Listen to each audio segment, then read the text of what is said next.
And we are back.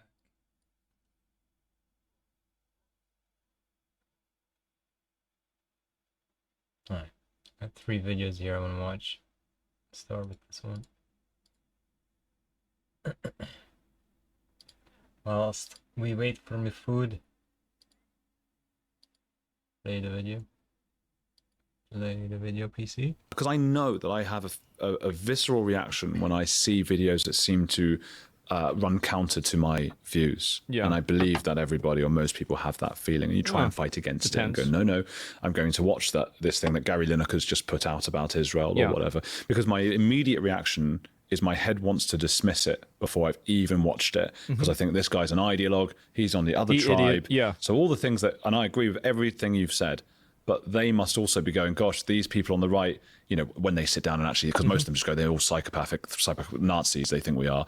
But if they really think about it, they go, why is it that they're not seeing the truth that we're seeing? So there must be another side to this story that you and I are just shielded from. I'm afraid there's not. And I have a lot of experience talking to the left on this, debating them, but also I always make every effort to understand the other side. And often I naturally take the devil's advocate position. So if someone's arguing my point, I quite often end up taking the other side. I don't know why. It's just a sort of quirk that I have.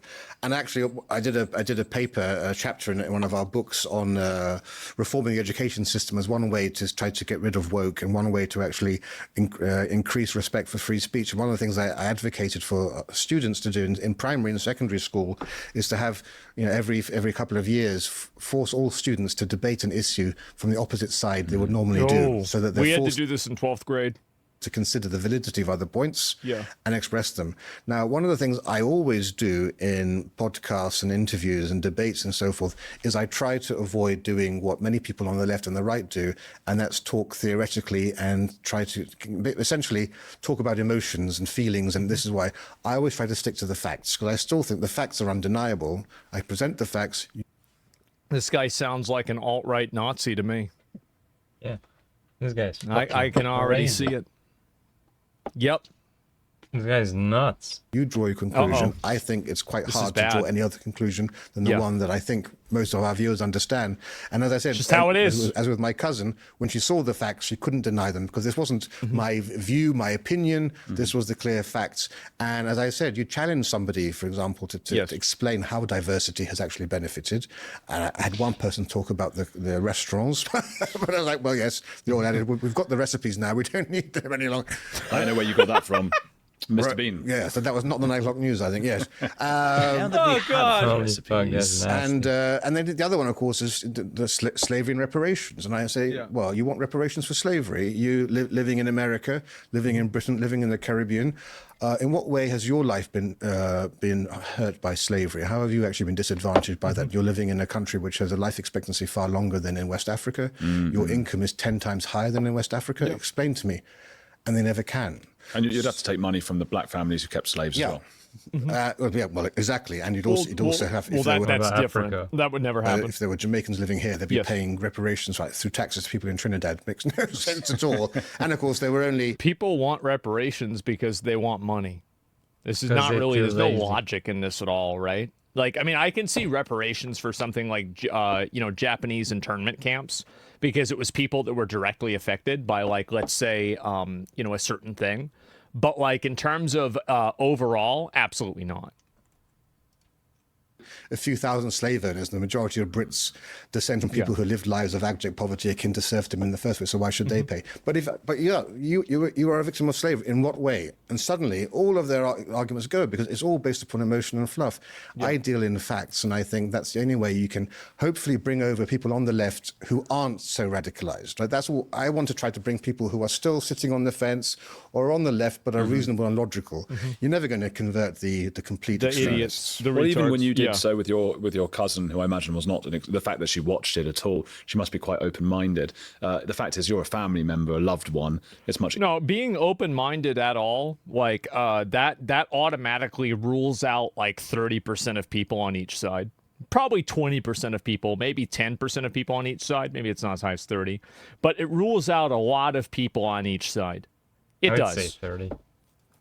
easier to do it that way. It's like they need a friend. It's a fashion thing, and a friend of theirs has to say like, "Yeah, I might vote for reform," and they might then be a bit shocked. And then that's actually, he brings up a really good point about this, and I think that he's completely right about it, which is a lot of people's politics, especially young people's politics, are used as social currency and social accessories. So, and they're also a form of social posturing. So they act this way in order to seem like they're part of the in group. There aren't a lot of these positions that are actually informed by any sort of like moral authority. They're just simply going with what people already believe.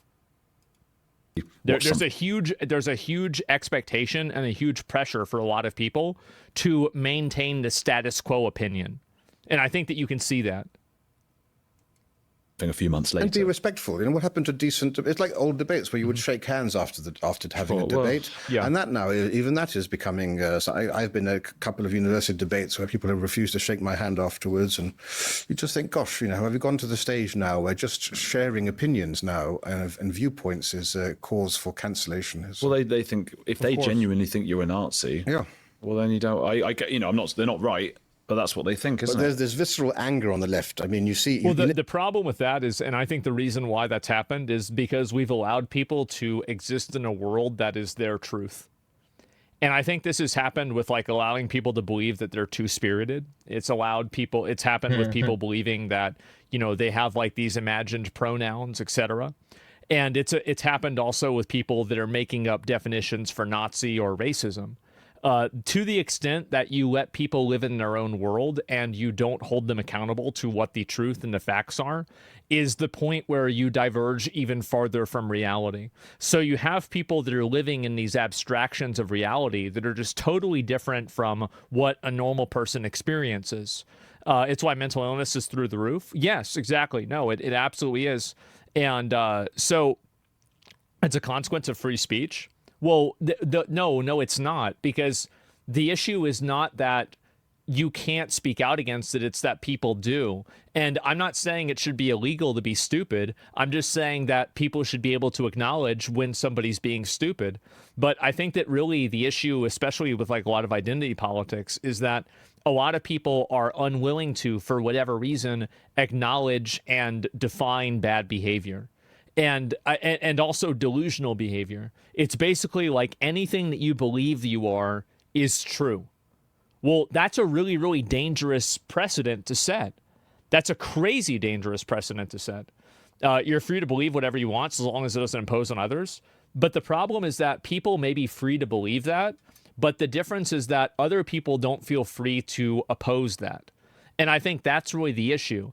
So when people can just make up whatever reality they want, and it's not seen as politically correct to correct them, especially whenever we're referring to things that are just totally illogical, like thinking that you have two spirits inside of you.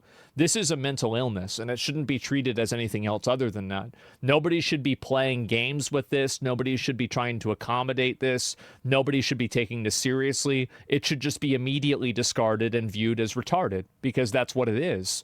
But the problem is that people try to, and this is the way that people's empathy ends up hurting them, is that they end up allowing this to happen, and it just makes it worse and worse over time. And now and this is the thing, right, is like it like at the beginning, right, it was like, okay, somebody wants to, like, okay, somebody's trans, okay, that's fine, you be trans, okay, well then now you have people inventing new genders. Now you have people thinking that they're animals, right? At what point do you draw the line between reality and fantasy? And the issue is that there is no logical position on where to draw that line. And that's it. No seasons? Yes, clearly. Two spirits is literally a personality disorder. Well, that's clearly what's happening here. You've never held someone say Labour scum, right? Or killer Labour MP, as we just had from this kneecap organization. No. I'm told on these dating apps now it says no Tories, right? I don't think anyone's probably said no Labour or no Lib Dems. I suppose it's the... Yeah, they do. Whenever they mention like no fat chicks. Because traditionally the right, the left think of the right that the right are evil, and the right think the left are stupid. So we want to talk and go, come on, guys, let me explain this to you. And they want to go, no, you're evil.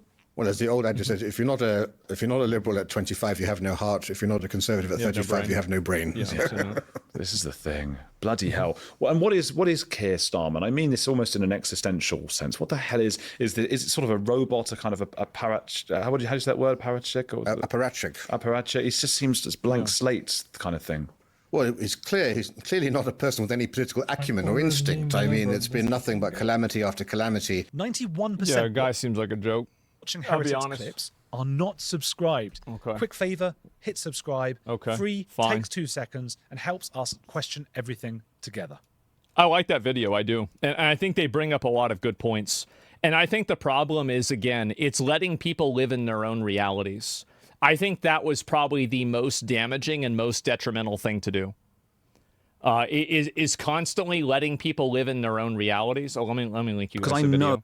And yeah, I'll I mean,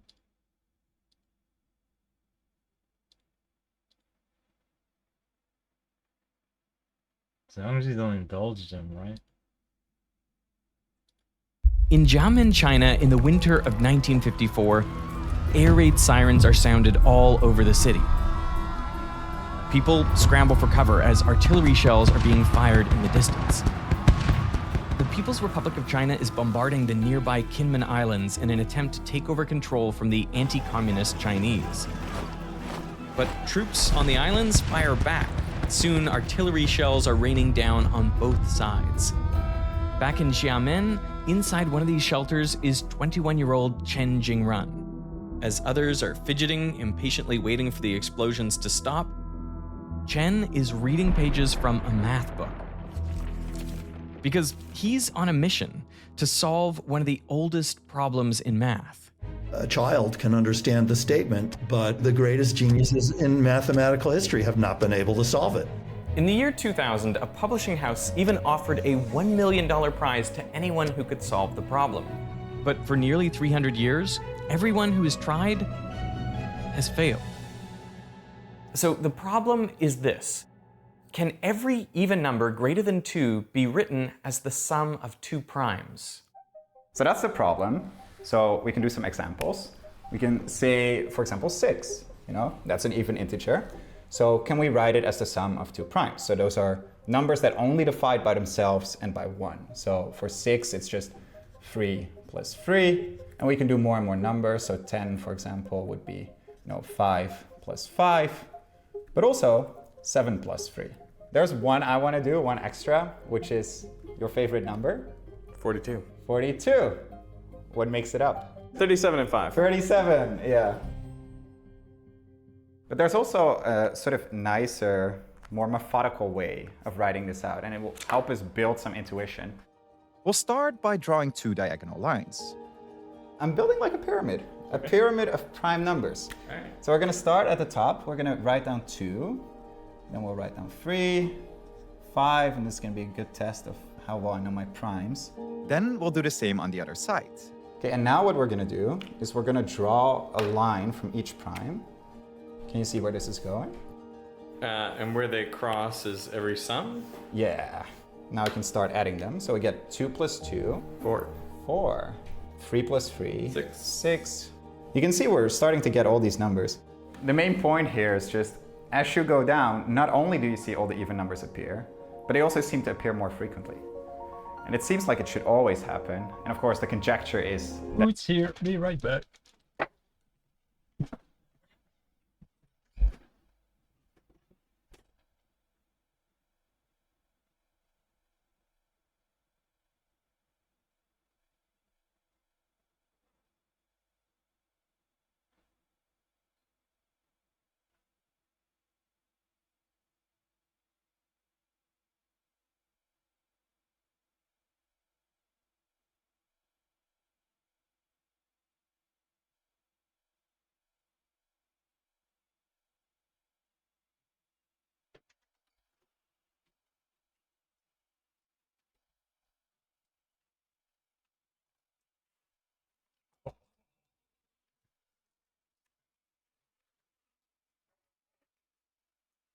Right, where were we?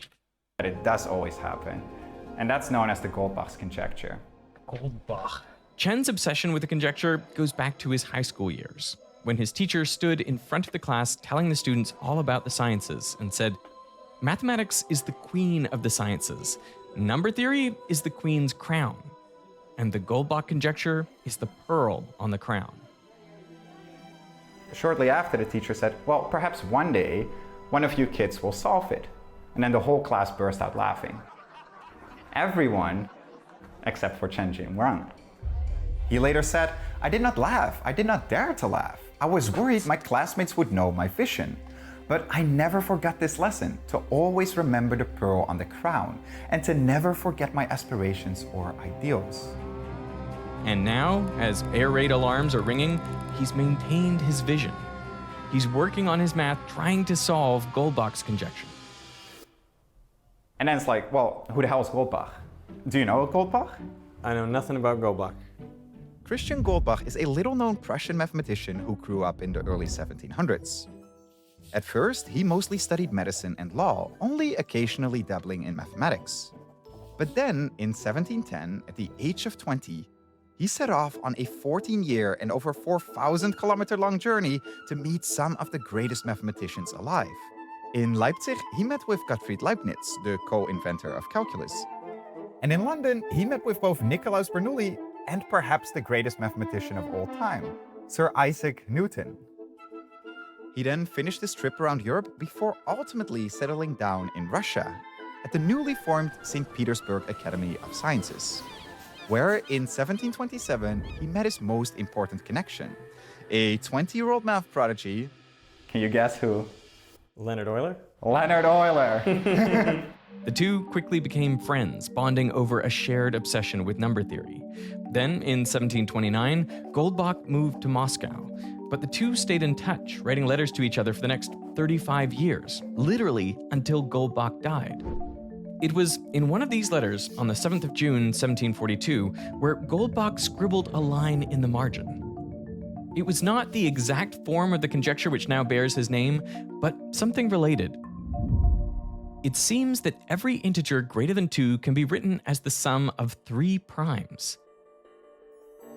Euler was intrigued by the proposition, but he thought the idea could be refined further. It made sense to him that odd numbers might need 3 numbers to add together to make them. But then he turned his attention to even numbers, and he thought, well, with even numbers, perhaps just 2 prime numbers would be enough to sum to give you every even number. In fact, as Euler wrote in his letter, this is how Goldbach originally framed the problem in person. So Euler reformulated Goldbach's idea into 2 separate conjectures. The first dealt with odd numbers and said, every odd number greater than 5 can be written as the sum of 3 primes. This became known as the weak Goldbach conjecture. And the second dealt with even numbers. It said, every even number greater than 2 can be written as the sum of 2 primes. This became known as the strong Goldbach conjecture. They get their names strong and weak conjecture because if you have the strong conjecture, then you've shown that every even number greater than 2 can be written as the sum of just 2 primes. And then you can add 3 to each of those sums to get all of the odd numbers. So if you can prove the strong conjecture, you get the weak one for free. But the reverse is not true. If you can prove the weak conjecture, you still don't get the strong one. Now, after Euler reformulated these conjectures, he was so confident they were true that he wrote, "I regard this as a completely certain theorem, although I cannot prove it." And he couldn't, And for the next 150 years, almost no progress is made. That is, until in 1900, German mathematician David Hilbert addressed the International Congress of Mathematicians in Paris. And there, he listed 23 of the most important problems for the 20th century. Number 8 on that list was all about prime numbers, including Goldbach's conjecture. Goldbach's conjecture was back on the radar. Only now, mathematicians started to look at the problem differently. Let's take a look at our pyramid again. One thing to notice is that this pyramid is symmetrical. When 2 primes add to make an even number on the right side, those same 2 primes make an even number on the left side. So to avoid double counting, we can look only at the right side of this center line. And what we find is that for very small even numbers like 4, 6, or 8, well, there's only one way to write them as the sum of two primes. But for larger numbers like 20, well, now there are multiple different ways to write it as the sum of two primes. And the further down you go, the more combinations you find. So mathematicians started asking a new question, not just whether every even number can be written as the sum of two primes, but in how many different ways it can be done. Let's call that number h of n. For example, h of 4 is 1, because you can only write 4 as the sum of primes 2 plus 2. h of 20 is 2, because that is 3 plus 17 and 7 plus 13. h of 42 is 4, and so on. Now, so far, we're just counting up what the value of h should be. But in 1923, two English mathematicians, G.H. Hardy and John Littlewood, tried to come up with a function that would estimate h of n. To do it, they relied on one of the most important results from number theory, the prime number theorem. This tells you that, on average, a large number in the neighborhood of n has about 1 over the natural logarithm of n chance of being prime. So here's a crude version of what Hardy and Littlewood did. They imagined this large even number and they set it equal to 2n. So you could split it right down the middle at n. Now they considered a pair of numbers a and b that together add up to 2n, where a is smaller than n and b is larger. They both must differ from n by the same amount, let's call it c. Now, according to the prime number theorem, the chance that a is prime is 1 over the natural logarithm of n minus c, and the chance that b is prime is 1 over the natural logarithm of n plus c. But here's the trick. Most of the times we're talking about n's that are ginormous, that are super, super large. And if you look at 1 over ln n, that function would be something like this, where it drops very quickly at the start, and for large numbers it's almost constant. So that this c really doesn't affect it a whole lot. So for most of the numbers, we can sort of ignore the c in both cases, and it becomes much simpler, which is just the chance of a being prime is about 1 over ln n, and the chance of b being prime is about 1 over ln n. Now, what's the chance that both are prime? You're gonna multiply them together. We're gonna multiply them together. Still, so far we've just looked at one pair, while in total there are about n possible pairs, n ways to add up two numbers to get to 2n. So we can just multiply the chance of one pair being prime with the total number of pairs to find the total expected number of prime pairs, which comes out to about n over ln n squared. And if we plot this, we find that the expected number of ways to write any number as the sum of two primes increases for larger and larger numbers. Hardy and Littlewood, they refine this a bit more, but essentially what they find, is the exact same thing. They just have like a correction factor in front, but then this term is still the same. The only problem is that this is just an estimate, not a proof. And as they point out in their own conclusion, it is only proof that counts. And that's about as far as they get for the strong Goldbach conjecture. But on the weak one, they have more success. It all comes back to a curious incident 10 years earlier in 1913. We've invited Elmer from the YouTube channel Fern to tell you about it. Hardy sits at his breakfast table when a strange letter arrives. It's sent by a completely unknown mathematician from India, Srinivasa Ramanujan. The letter reads, "I'm now about 23 years of age. I have no university education, but I have undergone the ordinary school course. After leaving school, I've been employing the spare time at my disposal to work at mathematics." Ramanujan writes that he's a poor clerk, earning only about £20 a year. He's attached some formulas and is asking for Hardy's opinion.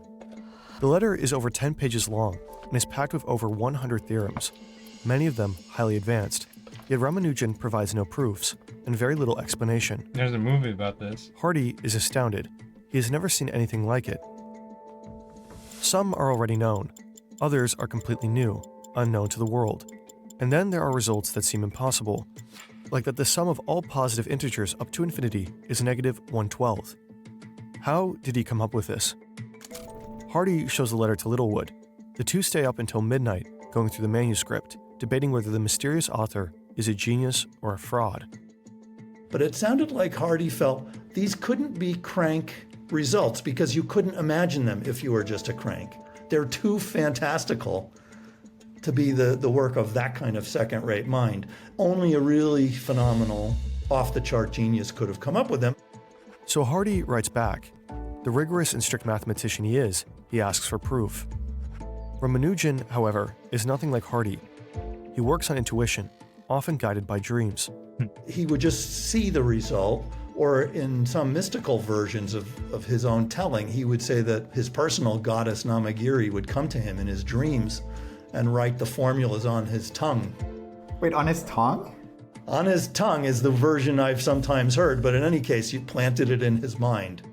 An equation for me has no meaning unless it expresses a thought of God. Ramanujan never really learned how to provide proof to his theorems, so Hardy urges him to come to Cambridge to explain them in more detail. But there's a problem. Yeah. Ramanujan is a devout Hindu. His faith forbids him from crossing the sea. Huh? Then, one night, his mother has a dream. A goddess appears and tells her to let Ramanujan fulfill his destiny. Convinced by the vision, she gives her blessing, and so Ramanujan finally sets out for England. In Cambridge, Hardy and Ramanujan start working together. I mean, I'm going to get choked up thinking about it. It's such a beautiful sentiment. Trying to remember how Hardy put it. It's something like he thought, on a scale from 0 to 100, maybe he's a 10. Littlewood is a 30, like Ramanujan is an 80. Some kind of crazy thing like that. So he knew that Ramanujan was special. Didn't expect to get emotional for you, but this is what I do when I think about Ramanujan. But his new life in England is harsh. He's not used to the climate, he's not used to the food, and war is ravaging. It will become one of the darkest chapters of his life. If you want to know more about Ramanujan's struggles and what made him such a genius, there's an upcoming video on our channel, Fern. While Ramanujan struggled, Hardy and he did make a breakthrough. Around 1917, they invented what's known as the circle method and used it to tackle different problems in number theory. Hardy and Littlewood later developed this idea further, and for the next 100 years, this would be the main method to tackle the weak Goldbach conjecture. But let's remind ourselves of the problem. We're trying to prove that we can always write an odd number, large odd number, as the sum of 3 primes. Call it P1, P2, and P3. But just like before, we don't only want to know whether it's possible, but in how many different ways it can be done. So Hardy and Littlewood imagined a counting machine of sorts. As input, it would take all possible combinations of 3 prime numbers smaller than n. For each combination, it would add them up and check if that sum is equal to n. And if it is, the machine increments a counter by 1. But if not, the machine does nothing. It goes on to the next combination. Let's do an example. Say n is 11. Well, the machine first checks the primes 2, 2, and 2, adds them up to get 6, which is not equal to 11, so the counter stays at 0. Next it tries 2, 2, 3, which is 7, so again it does nothing. And it keeps cycling through until it hits 2, 2, 7, which is equal to 11, so now the machine increments the counter by 1. As it keeps running through primes, the counter increments only one more time for 3, 3, 5. So in total, there are 2 ways to write 11 as the sum of 3 primes. But how would you go about building this machine out of mathematics? Because that is exactly what Hardy and Littlewood did. Their technique is so ingenious, I want to take you through it step by step. It starts with the function e to the I theta. This function just traces out a unit circle in the complex plane. The angle theta determines how far around the circle you are. Now imagine that theta is restricted to be some multiple m of 2 pi. And since 2 pi is one complete revolution, it doesn't matter if m is 0, 1, 2, 3, or any integer, a vector from the origin would always point in the same direction, to the right. But now Hardy and Littlewood multiply the angle by alpha, where alpha is just some number between 0 and 1. You can think of it as a slider. So if m equals 1 and you increase alpha from 0, well, the vector slowly makes 1 full rotation. If m equals 2, the vector will move around faster and make 2 full rotations. And this keeps going for higher values of m. Now imagine taking all possible values of alpha simultaneously, and then averaging out all of those vectors. Mathematically, we can write this as the integral from 0 to 1 of e to the I 2 pi alpha d alpha. Fuck yeah, man. So what happens? Learn about Well, this vector intervals. cancels with this one on the opposite side, and this one with that one, and the same thing happens with all the vectors. So averaging them, we get Say over 0. 10 years. The same thing happens if m equals 2 or 3 or 4. This integral will give 0 for all values of m, except a single case. If m equals 0, then we have e to the 0, which equals 1. So no matter what alpha is, the vector always points to the right, and averaging that will always give 1. So this equation is very close to the machine we were trying to create. If m equals 0, it returns 1, but if m is not equal to 0, it returns 0. So all that's left to do is replace m with what we're interested in. Specifically, is the sum of p1 plus p2 plus p3 equal to n? We can rearrange that to get p1 plus p2 plus p3 minus n equals 0. So if we sub in this expression for m, then Yeah, this is every too time the 3 complicated prime... for me, bro. This is too complicated. Let's watch this. And I'm back to Night Rain. We all know a long day in the shop starts with everyone's favorite phrase, customer states. Customer states. Customer states. And today, we're here to break down some of the worst cars that could show up at any shop. First clip. Customer states, I'd like for you to inspect my brakes for wear. Typical. Okay. A quick visual inspection, and I can't believe what I'm seeing. It looks like they're grinding already. Oh! What happened? I thought the front brakes were the... No front brake pads. None at all. Bluetooth brake pads or... No rear brake Just- pads, or even a rotor. The rotor's gone, What? the brake pads are gone. How far? How much did you have to turn up the radio to Honestly, make this go away? Like, ultimately, why does the customer do that? That's either A, I don't have the money, or B, I just don't have the time. I don't have the time. But what you've done is now, how expensive is this going to be? We got all new calipers besides your pads and rotors, but the calipers are not cheap. I could, you know what? I feel like that is a little bit of like That's a Mazda or ownership. Nissan. Yeah, Nissan or Mazda. Mazda. Mazda? You never heard a customer say that? I thought you were saying NASA. I was like, this is crazy. I fear for this person because I'm like, you clearly don't seem capable of taking care of your vehicle. Maybe you The thing don't. that's in charge of your life? Yeah, maybe you're not. You just can't take care of yourself. Probably not. Maybe Maybe those toenails. You take care of your brakes like you take care of your feet. Is that true? That's true. Is that true? All right. I can't handle this. Let's look at that next clip. Customers complaining after hitting a pothole, they're feeling a vibration in their feet in the gas and brake pedal when going over bumps. Oh yeah. Well, that's right, because the strut's hitting the master cylinder. That's why. Yeah, that's not good. Hold on. How the do we not see a ride height issue before this happened? I guess if the spring's still holding up and the top of the shock just went through. But come on, it's not just a vibration when you're braking. At this point, you have no shock absorption in that corner. What if he's a hefty dude? What if he just thought this was normal? He's like, car acid is sags on this side. This must be in like Chicago or somewhere super rusty. Look how rusty that is too. Yeah. All right, so Steph, your time as a tech, have you ever come across a situation where the customer stated something just happened and you go to look at the car and you're like, this did not just happen? Hell yeah. People try to play me all the time, but let me tell you something, baby. I am unfoolable. I cannot be played. You know why? Because I check the environmental standards of codes. Huh? Oh, you didn't know they had that? It tells me the date, the time, the conditions under which it occurred, the load, the RPM, and the temperature. She's looking at freeze frame data, baby. I knew. I seen the live stats.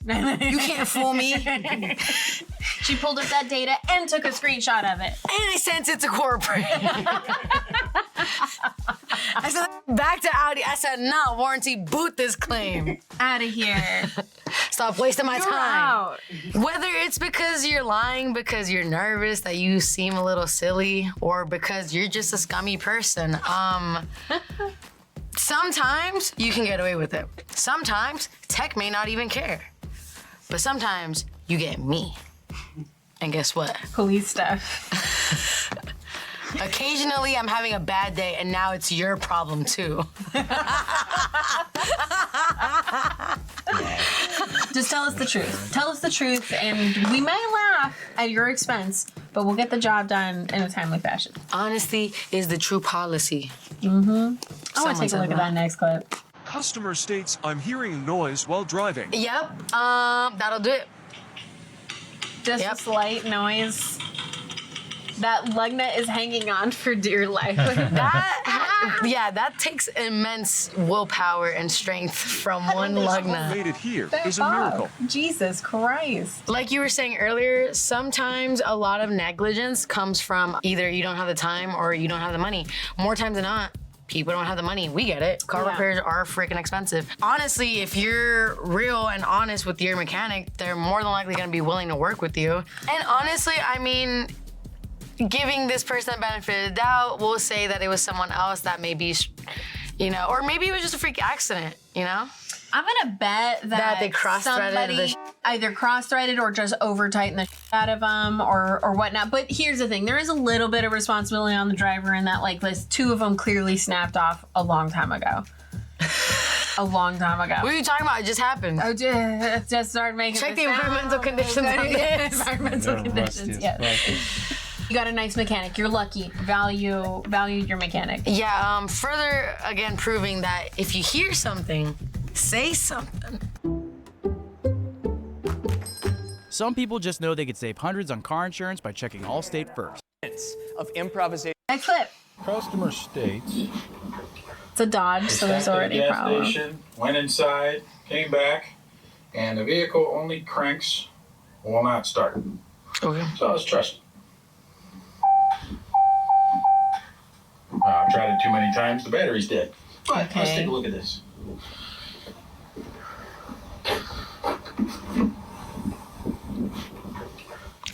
Oh no. Oh no. What's going on here? We got some cracked water jugs. Still ice in all of these. It looks like there was water. They froze and opened and cracked. We probably got a trunk full of water. Okay, I think I might know part of the problem. Oh, wow, yeah. All right. Anytime I see any sort of like water damage near wires, I'm like, okay, so not only are these pins probably gonna need to get replaced because they're gonna be corroded, but that water is gonna flow up the wire and affect wherever it's connecting to.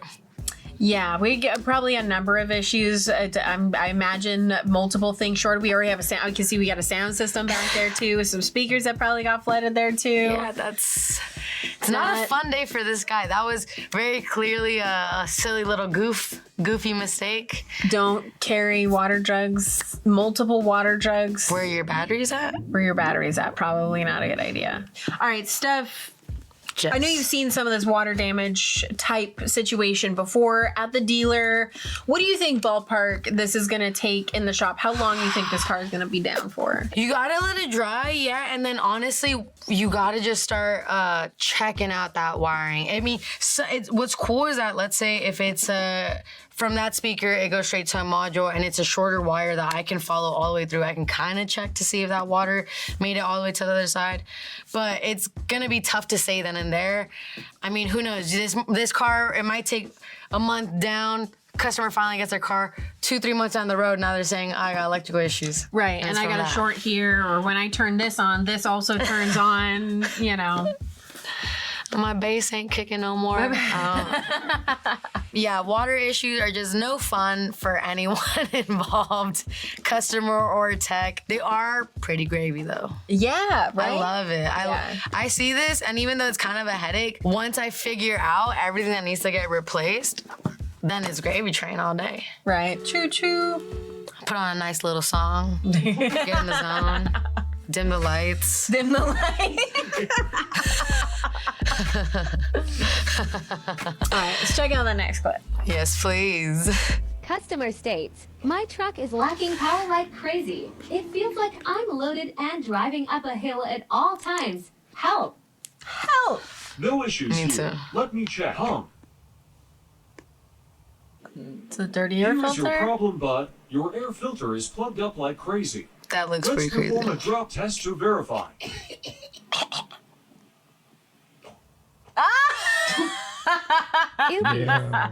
Oh my God. Dang. Well, I mean, if your engine can't breathe, then it can't run well. What is that? That's like really fine dust. They must have gone off-roading or something. It looks like a fine powdery. Yeah. I mean, honestly, I've come across people with a similar situation. I had a car one time come in, customer states, car, they would accelerate, car couldn't keep up with the acceleration. And then once I checked it out, I was like, I mean, everything looks good, but it can't breathe. Let me check it out. There's a little rat's nest with babies in it. Oh, dang. It had like a crack in the actual box. And so I assume he just went in there. And it was legit like a huge ass nest, like leaves, Dang. fur. They had been like living in there. Yeah.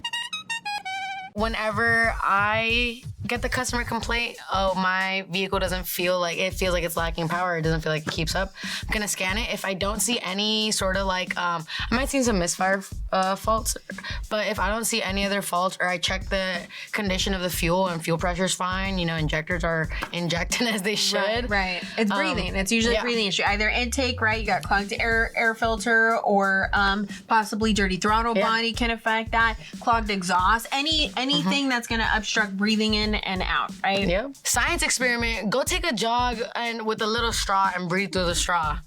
If you can't breathe, guess what, buddy? Neither can your car. Enough dirty talk. Let me see some more videos. What's that? What? I don't know, dude. I There's can't no see. compressor there. There's no belts. What? There's no AC in this car.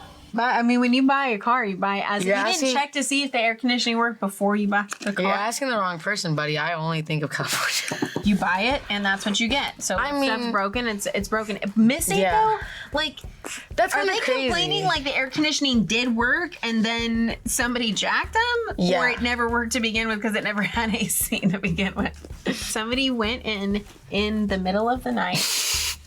And they wanted the specific they AC stole compressor that from AC compressor. your car. Some sweaty little goblin. I found it. It's been hot lately. Listen. I respect if that's the case and you're the sweaty little goblin. That's pretty impressive. If you're the sweaty little goblin, go ahead and comment down below. I feel like it's so easy for people to see a car that they maybe have had their eye on for a while. They finally get in it, they test drive it, but they forget one crucial thing, and that's to with every single button Does in it that work? car. Yeah. Every button. I'm talking all of it. I'm talking get yourself comfortable in the back seat. Start toot toot toot toot toot toot toot toot. Don't be sad, bro. Come on. Weight reduction. Performance modifications. Performance upgrade. Next clip. Customer states my steering wheel is out of control. Oh no, is this Always another? check the oil no matter what it's in for. What? Figured it had low oil. Steering Rear wheel. tires look good. What? This video doesn't make any sense already. Found the issue. Well, okay. Yeah. Steering wheel out of control, so we checked Has the to oil. have major alignment issues. Yeah, that's likely. Yeah, possibly. Showed the customer, and they wanted us to fix the tires. Possibly align it. Since they literally just replaced them a couple months ago. Oh they didn't dang, think that's they a were really bad. bad alignment issue. Yeah, insanely bad. After trying to explain that's impossible, they called me a scammer. Oh, look what kind of car it is. They did sign off paperwork, and we did file a report on the vehicle. Oh my God, they flipped him off! So there's Sir, something more to the story. There's no way they're flipping him off because they told them, I don't you know. need to fix your Listen, tires. it's a Nissan Altima. That's half the problem right there. That is. I already found out half. Well, how'd the alignment get so bad to begin with? It's a Nissan Altima. Probably ran over some curbs. Because it's a Nissan Altima. Because it's a Nissan Altima. Something about that car attracts wild, like, personalities, perhaps. Let me tell you right now, buddies, I hate to break your hearts. I know you've been lied to for many years. That cannot be fixed. Yeah. I'm going to say it's definitely toe, especially since the tires are not that old. Yeah. Toe is the most aggressive tire wearing angle because when your tires, and I'm saying positive because it's on the outside edge, so your tires are being dragged across like this, you're creating so much friction, and that's probably why your steering wheel is like that. Yeah. If you're out there and you're an entry-level technician, or you're doing side work, maybe you're a mobile mechanic and you're just getting started into stuff, you better be super, super careful for any customers that have things like this and they don't want to fix it. I'm not letting that car go unless you have paperwork that clearly states this is a danger on the road and this customer refused. Yeah. I mean, I don't know what the conversation looked like, but the fact that this guy flipped them off on his way out is clearly... unsatisfied. But I'm also, like I said, I'm gonna call this tech out. Why are you checking the oil with the steering wheel? Bro, because he saw that it was a Nissan Altima that was on its way in, and he said... What were you gonna find in the oil? Like, were you gonna find... It's not about finding the oil, it's about finding no oil. No oil? But if there's no oil, okay, still, all unrelated to the steering wheel getting crazy. Like... Of course I'm gonna check your oil, bro. You don't even look like you brush your teeth. I don't... He flipped him off, Angelina. You think this guy's a good guy? No, I don't. This tech tried to help him. I don't think he's a good guy. You made all very valid points. I'm on Steph's team now at this point. Change your tires, brush your teeth. Your breath stinks. And on that note, I'd like to look at that next clip. Customer states transmission leak. Well, oh damn. Undersized Koto's transmission fluid. What is that? Oh no! Dude, oh my! Oh my God! That's factory. The housing, right? The housing cracked. That looks like housing. There is a hole in your transmission, dog. There's a hole in your transmission, dog. As real mechanics, we can verify holes in your transmission, not good. You're not gonna have a good time. That's crazy, though. That's insane. I mean, you obviously have a lot of fluid that's being circulated and flowing and flung everywhere. And so, of course, that fluid, with the hole in the housing, that fluid for sure is gonna say adios. A little bit of leak. It's gonna definitely have a code, too. I don't know what sensor that is, but... There's no way that sensor's in range. Maybe not check engine, but wheel speed sensor for sure. ABS lights on. ABS light's not working. Or ABS light is probably on. So more than just the leak. But that's crazy for it to crack right there. I don't know how that happens. I ain't never seen anything like that. All I know is that ain't right, and you need to get that fixed. We just diagnosed the customer states. Next video. Customer states I have a vibration at highway speeds. Please balance my tires. Okay. Tech recommends not driving on the highway. Or probably just not driving it at all. What the hell? Oh my God. Dog. You're not getting that vibration all the time? Any speeds? Anywhere you go? Is your steering wheel not mounted? Like, is the shaft just loose and we don't have an actual mount for the column? I take my hat off to you for driving this car like this. And then your only complaint is that you have a vibration at highway speeds. But don't test drive the car. I bet this guy who owns this car is the only guy who should be driving this car at all. He's the only man. He knows how to handle this clearly. And this loose column flopping around. I like to think of this car and this steering wheel as like Thor's hammer. And only one can wield it. Only one can Only wield the it. true I think that only this worthy driver. person. Yeah. I don't want to drive it. I don't want to wield that. I don't even want to fix it, actually. I think you're good, buddy. You know, I think listen, if the guy wants to pay me to balance the tires, then all right, I'll balance the You tires. let me know. I'm not driving it. You drive it. That's crazy. That's crazy. That's crazy. That's crazy. Crazy. That's crazy. That's crazy. That's crazy, guys. Show me the next video. Customer states they need new tires. It's like a shaboing. Tires look fine. Customer states they need new tires. Tire look fine. Tires look fine. All this looks fine. Okay. Oh, we got the wireless Bluetooth. Sway bar and link. Yeah. I don't know why you say that, customer, that you need tires, but you don't. I imagine you got a sway bar and link that looks like that. When you go to turn, it probably just feels like a boat. But why you would think you need new tires because of that, I don't know. So your sway bar on your vehicle is it should actually be called an anti-sway bar, but we get something called body roll, right? So the car is heavy and you go to turn. Let's say I'm making a right turn. Well, the weight of that vehicle is gonna wanna all flip to the outside tires, right? So we end up with the outside springs wanting to compress while the inside ones are extending. So we wanna reduce that body roll. Some body roll is good, too much, not good. So to reduce that, you have an anti-sway bar, or what we call a sway bar. That sway bar looks kind of like this. It's like a weird shape, and it's got end links that are gonna go to our control arms, like in the picture here. And when you go to turn, that sway bar is going to flex like this, and as you're going through that turn, it's actually going to shove those inside tires further down, and it's going to help relieve some of that weight transfer off on that left side if I'm making a right turn. If you don't have that sway bar connected via these end links, you're gonna end up with a lot of that body roll because the sway bar can't do its job. It's actually happened on my brother's car. My brother's like, man, this thing turns like a boat. It just feels very like I get a lot of weight transfer from side to side, and I lift up the car and the sway bar end links are just completely disconnected. They're so worn out. But I've seen that multiple times. This is quite common. Not this where the bar breaks, but the end links where there's like little ball joints in there. Those will break from time to time. If a fool tells me that when he turned, he go like this, first thing I'm doing is let me see your socks. Let me see your socks. Okay, your socks are low. Let me go inspect the car. All right, let's check out that next clip. Customer states center console display goes out, has been off for past 10 days. How much you want to bet? How much do you want to bet that they turn that off?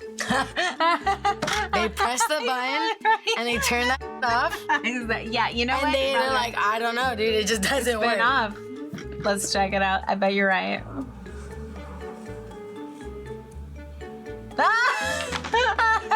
Crazy. Crazy. How did I know? It's almost like you've had this complaint before. Yeah, you'd assume, huh? I'd assume you've had this complaint. Never had this complaint before. Never. No, I'm kidding. Never was. Yeah, I've seen this. I mean, honestly, some people just don't know the feature that their car has. If I could give a tip for anyone that gets a new car, genuinely play with the settings. Play around, touch all the buttons, figure out what they do. Because if not, one day your passenger is gonna accidentally bump that little button with their elbow. Your MMI is gonna turn off and you'll be like, ah. What happened? It broke. Doesn't work. I gotta take it back into the dealer. Pick your head up, King. Go ahead and press that button again and turn it back on yourself. You'll be okay. All right, if you liked this episode of RMS, you might Right.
Software.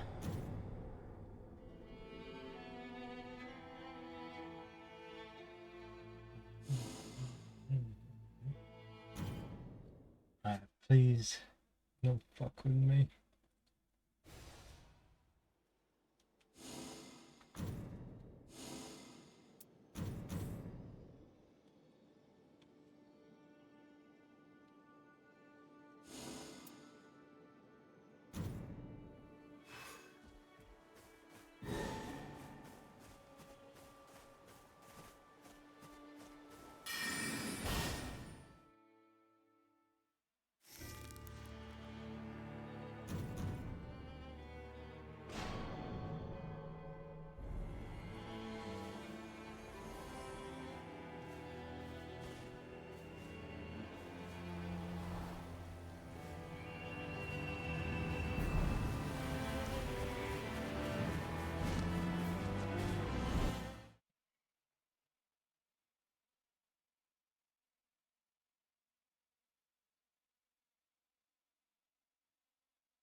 Right.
Fuck was that? The fuck was that?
Ay, ay, ay, ay, what am I doing?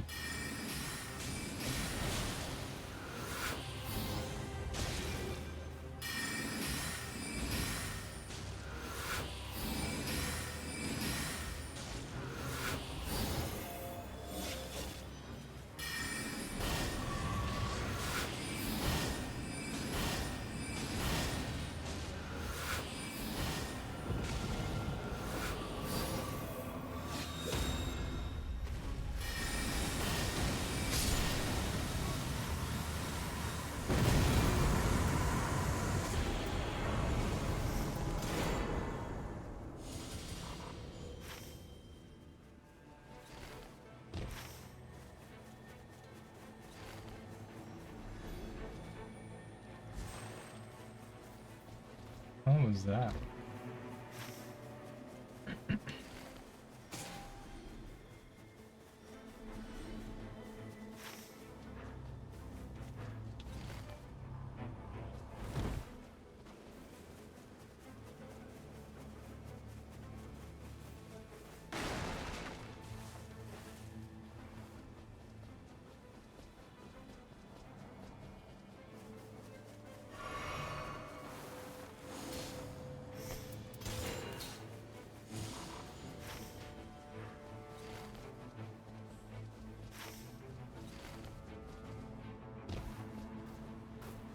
Reckless the good stuff.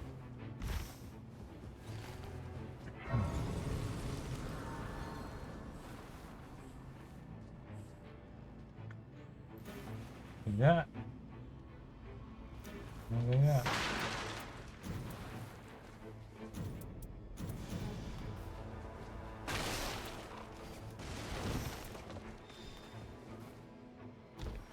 Hi.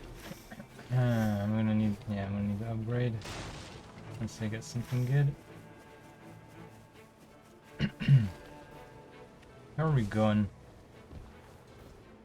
What is going on?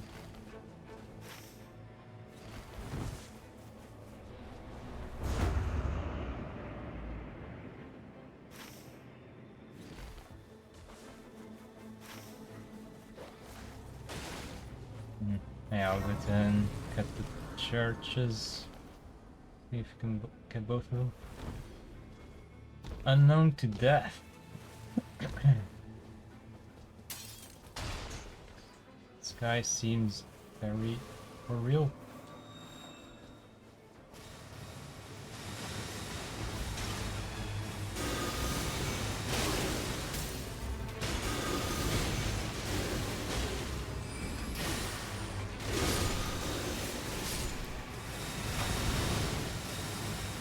Oh, fuck.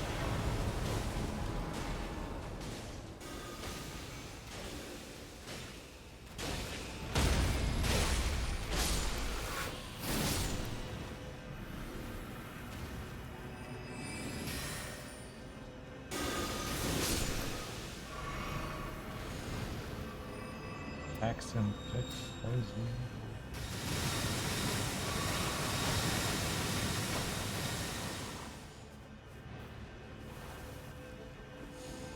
Yeah.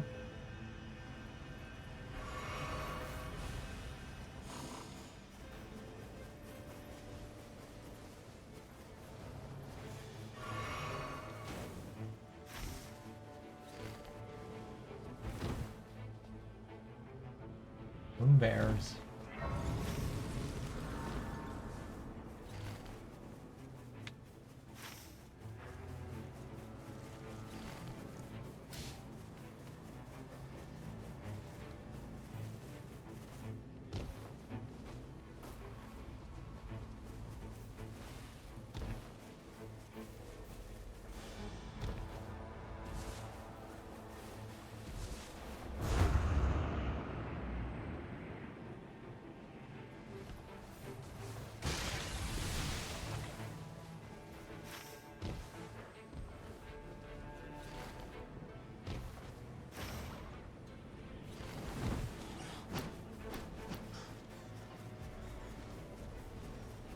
Should be that boss. Yeah, you should.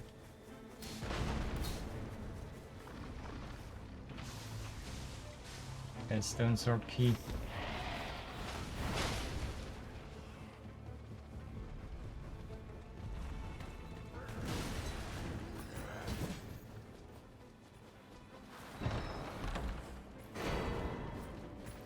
Oh, fuck me. Ah. Okay. Okay.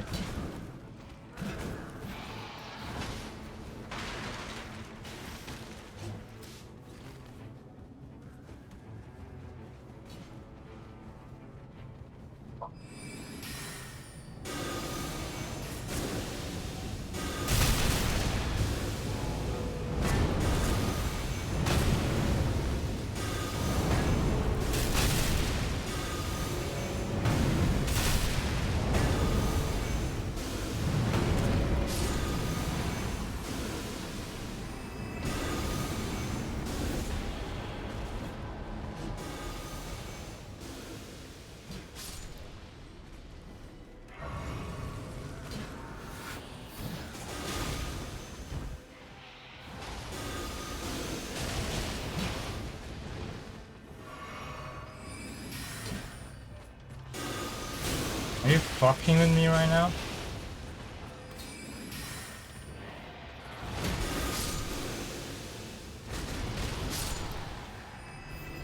Bro, let me... Of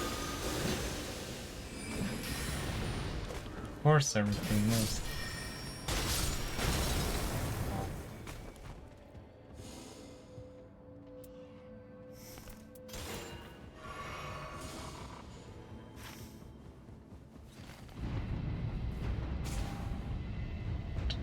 Ah, don't poke it.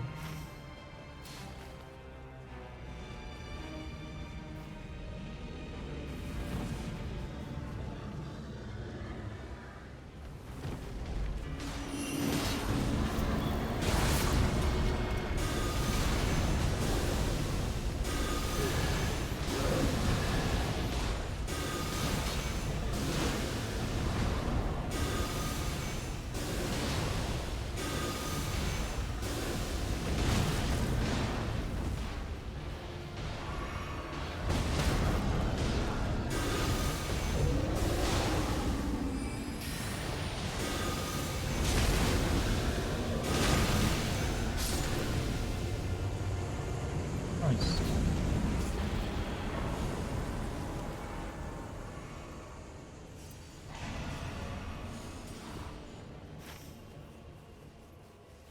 Alright, let's do my flask.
Alright, I definitely need to do cave.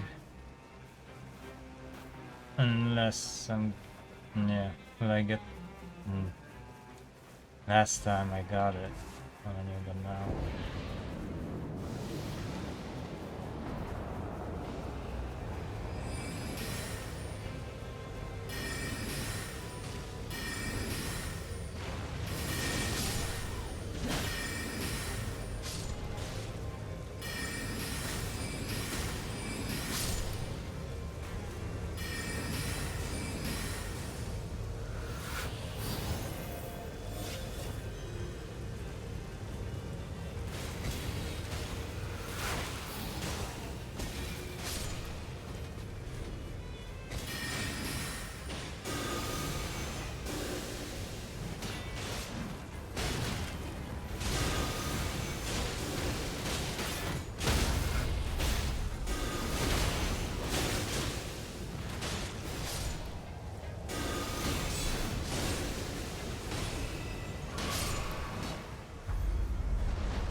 I thought it was gonna go crazy there.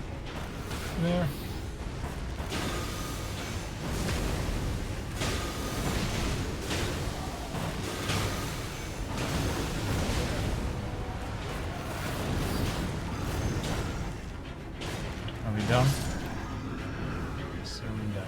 I need some elemental stuff. Lightning, fire, like anything.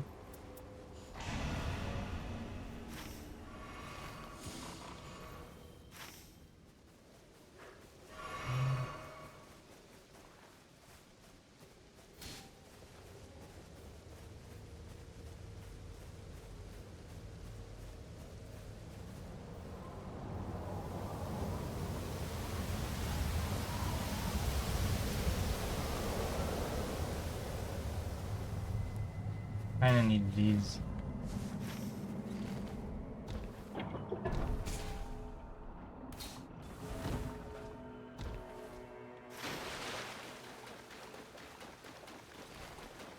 Should have killed that shit.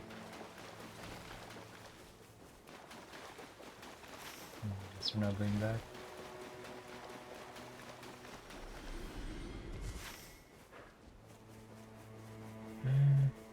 Just run through the ravine. Get all the runic positions.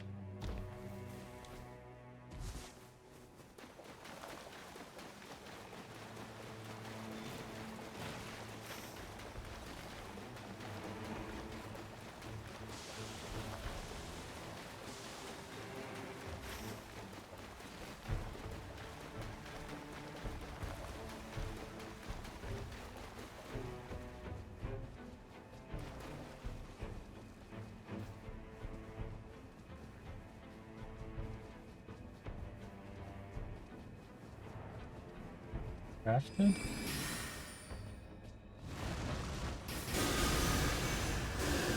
What is this? Ah! That stagger was okay.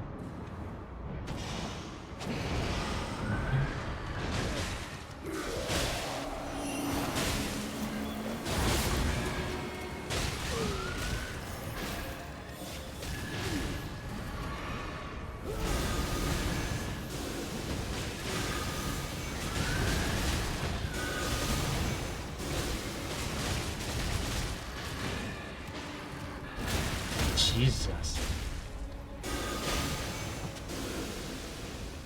What is going on here?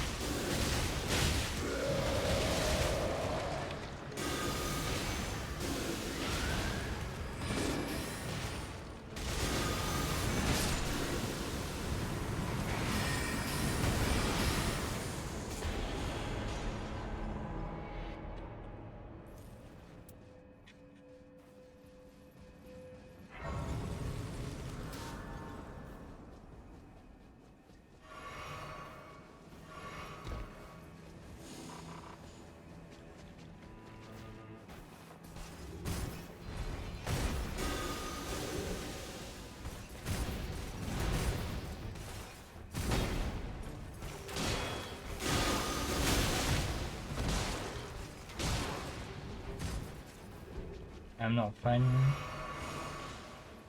in that little fucking spot.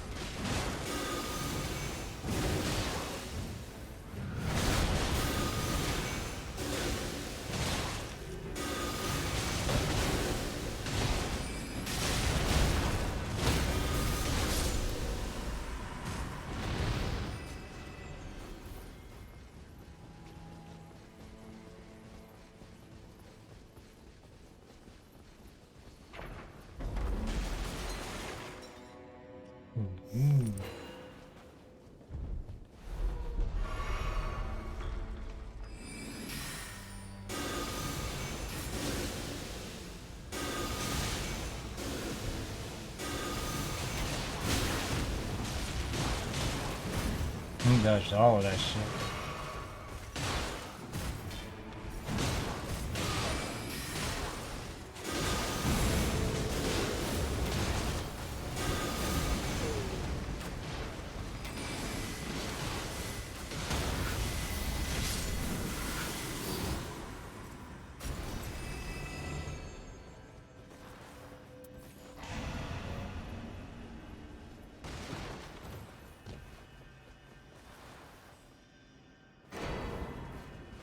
Rivers of blood out of a fucking box. I didn't know that was possible.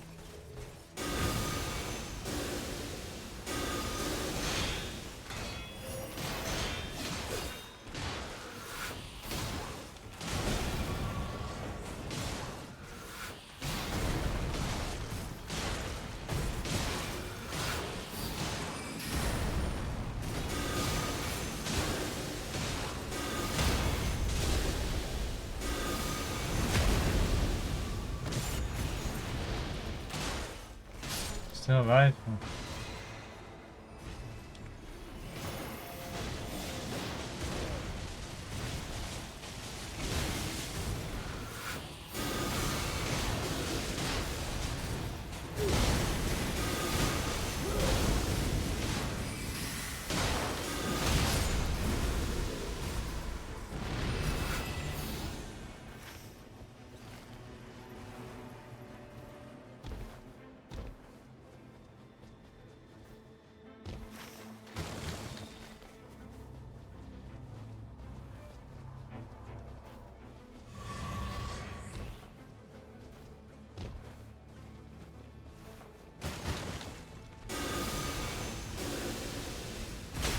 Fucking hell, dodge, man.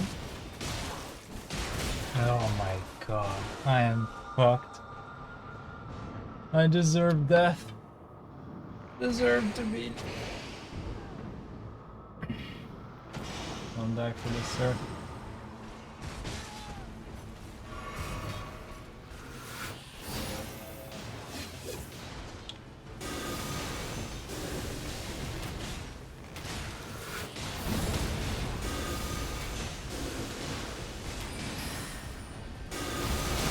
Yo, what the shit? Yeah, get the fuck out of here with that shit.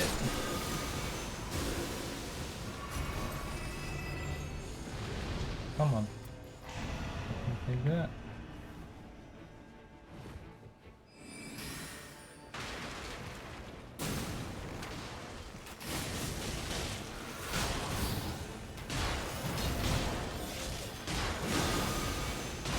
Why are you looking at me?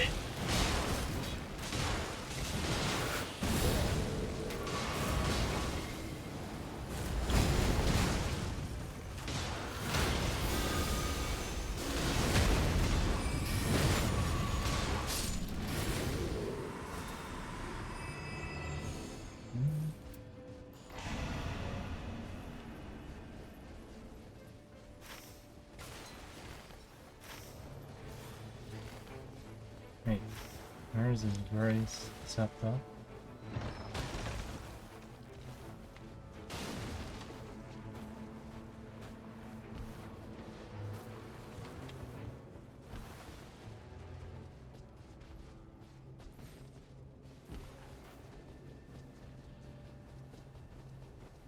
This is a bad idea, isn't it?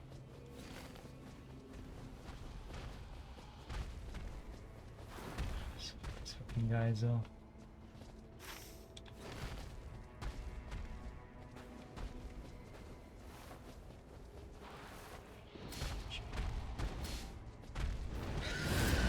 Oh my god! Why would I do that? Okay, I'm on my way, I'm on my way, I'm on my way.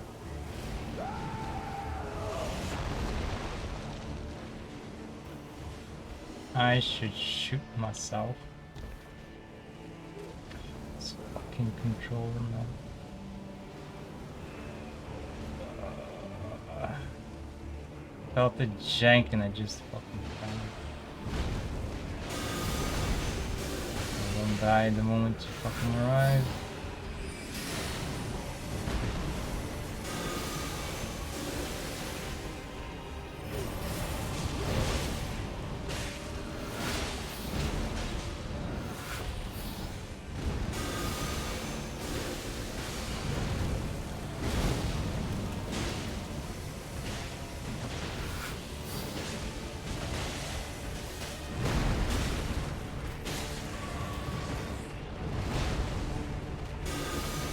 Staying it safe.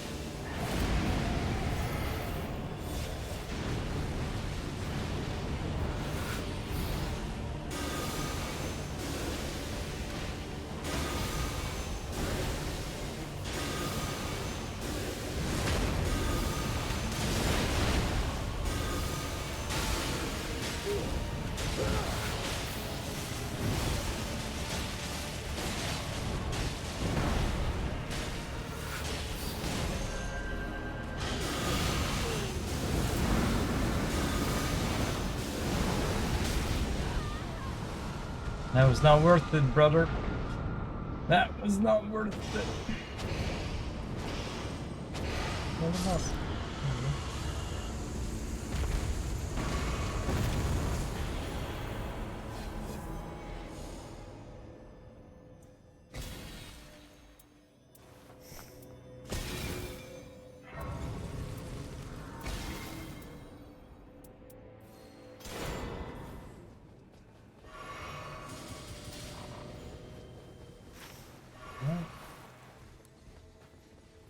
Can we be killing bosses?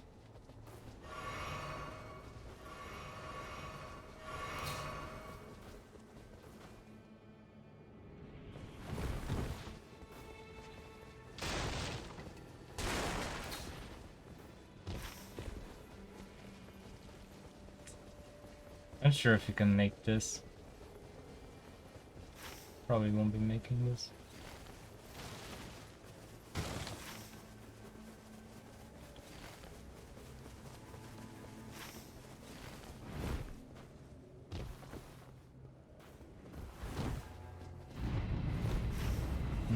Well, maybe the zone is right there.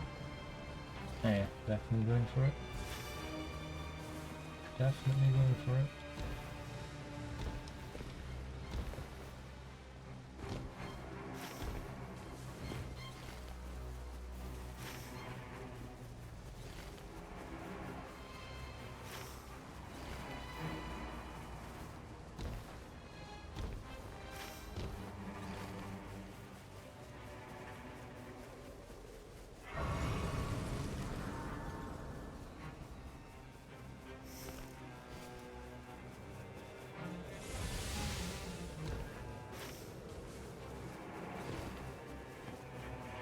Should I do it?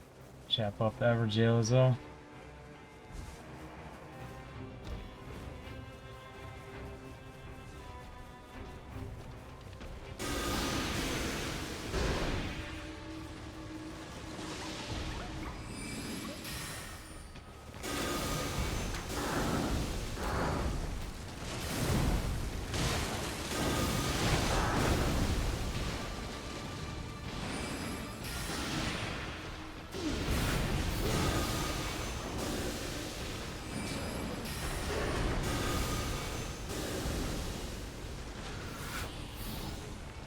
None of them have any like elemental fucking shit.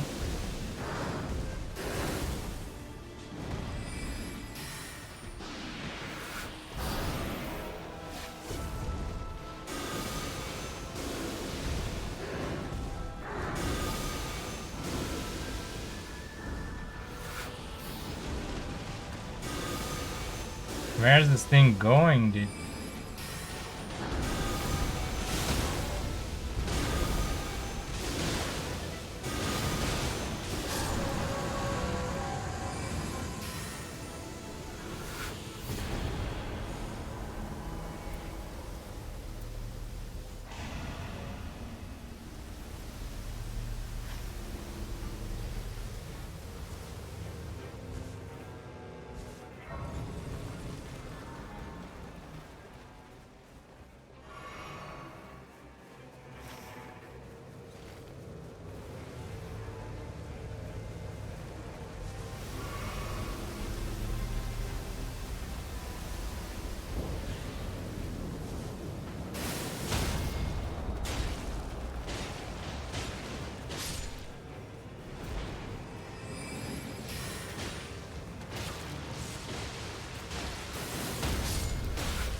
Was I not full health?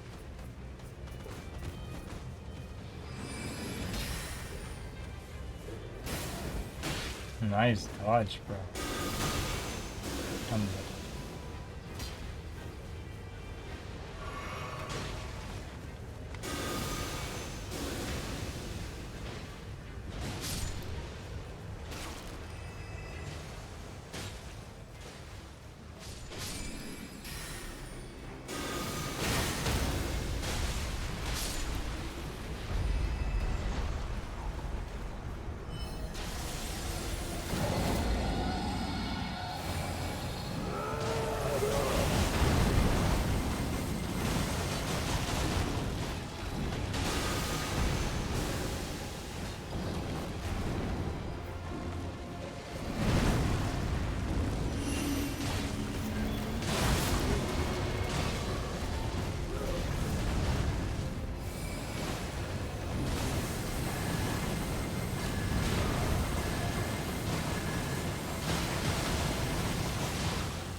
Ow.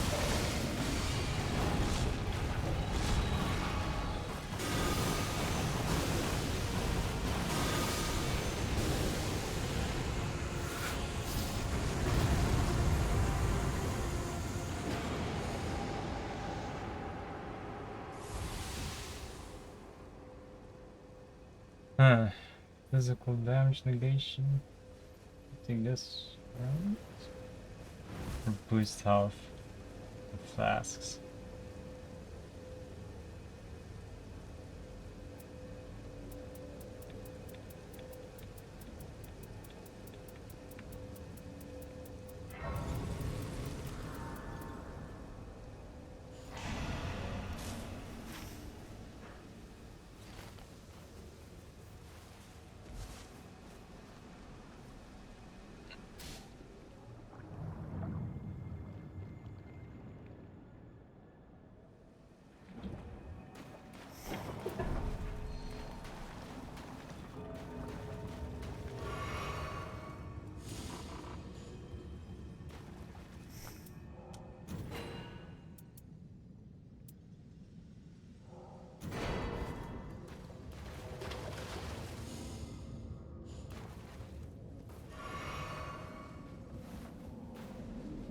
Only we could buy purples at the end.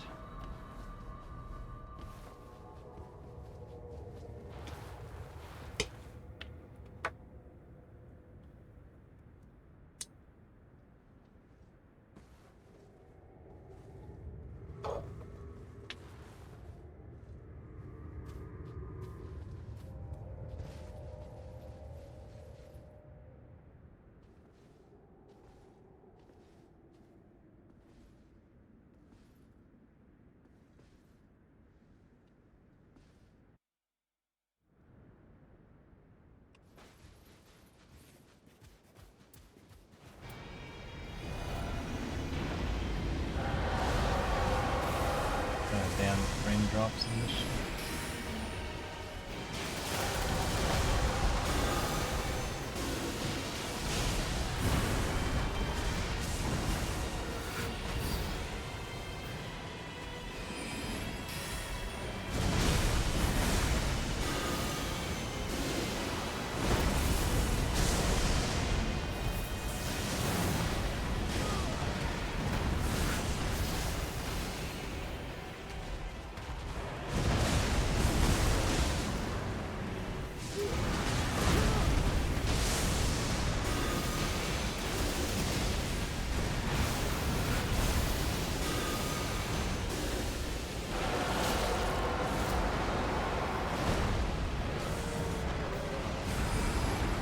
Nice.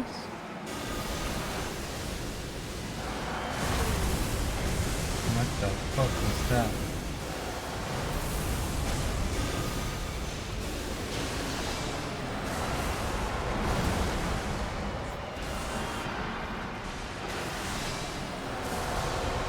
No!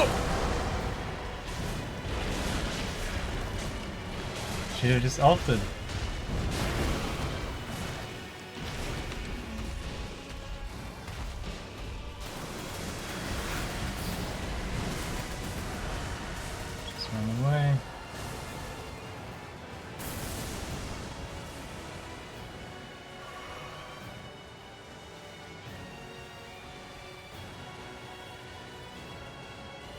Not doing it yet.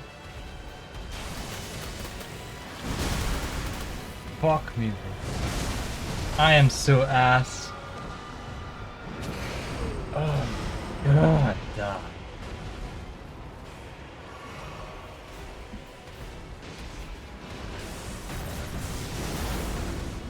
Of course that did not hit.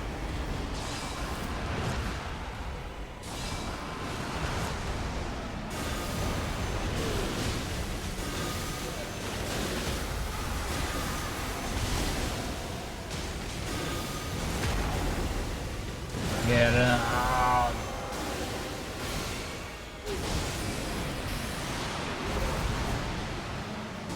Now we run.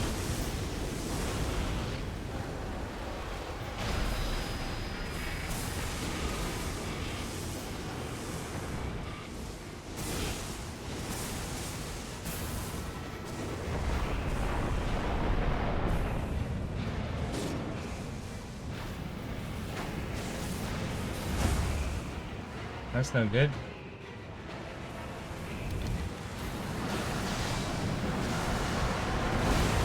What? I'm dead.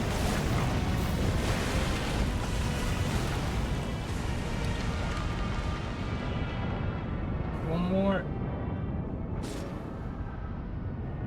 Somebody have a self-res? No. Dude. Holy fuck.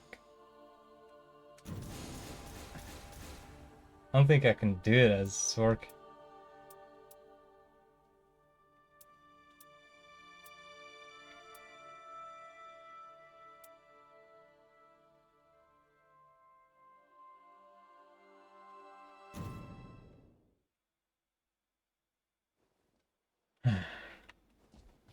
This guy's rough. As soon as people die, I just start panicking. Alright, need like a combo.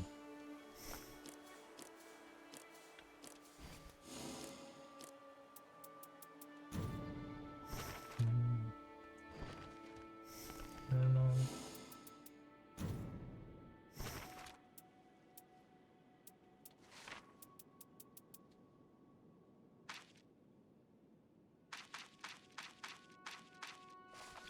Oh, that shit. Ah, here we go. Fire, lightning, holy. Fire, lightning, holy.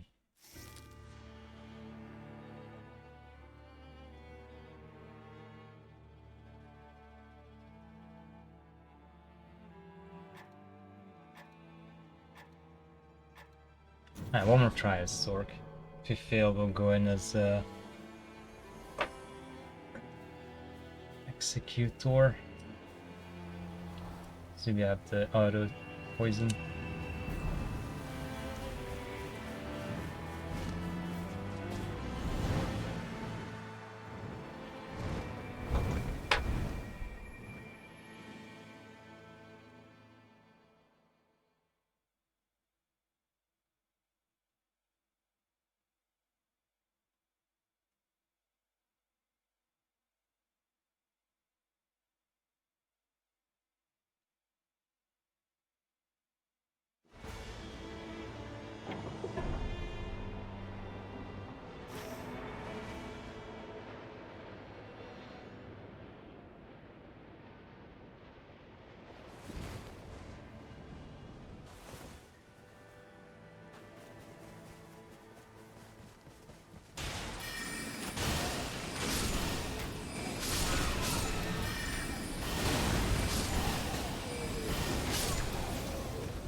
We're gonna activate that. Just so we have it on the map.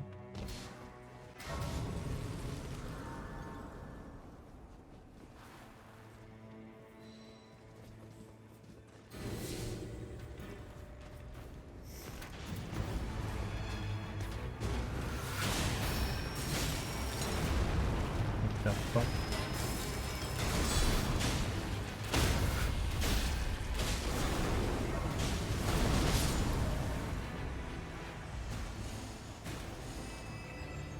Come on, man. I'm gonna go crazy. This fucking controller.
I have no idea which one this is.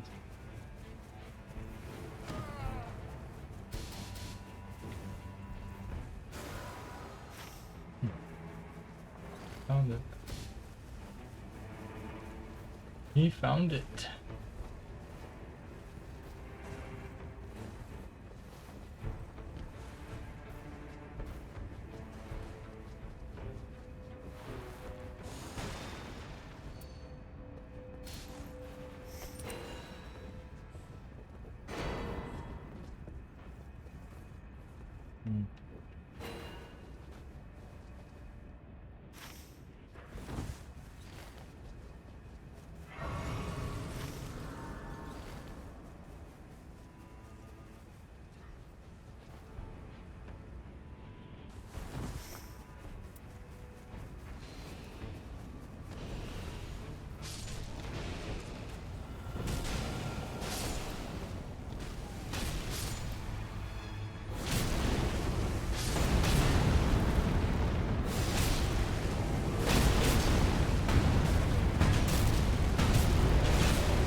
Gotcha, bitch.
Kick his fucking ass.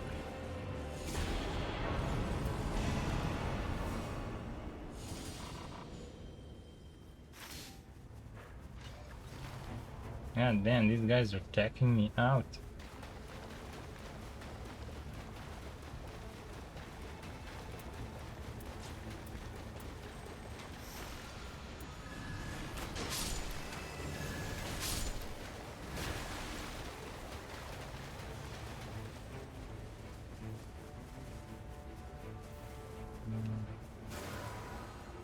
Already got it.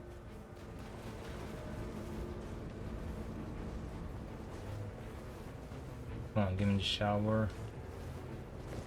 Star runes, ruins of stars, whatever the fuck's called. Oh, it's doing shit.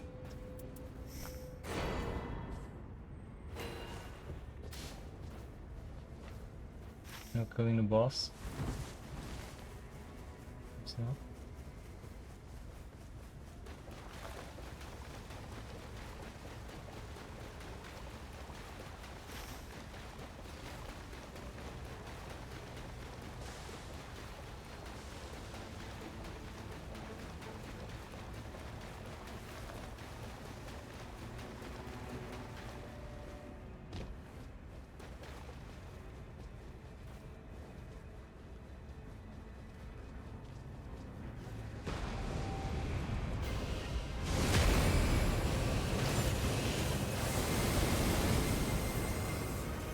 finding much.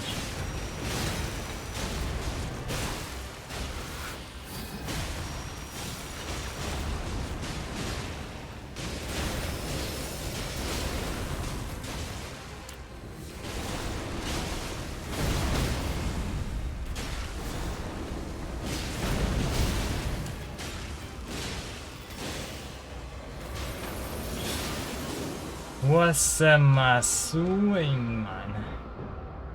Just kill it.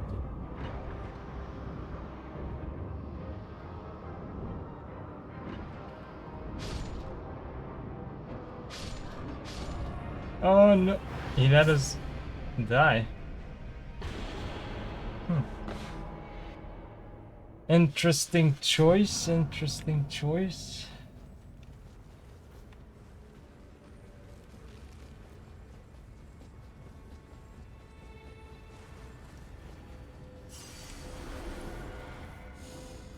Here we go. Here we fucking go.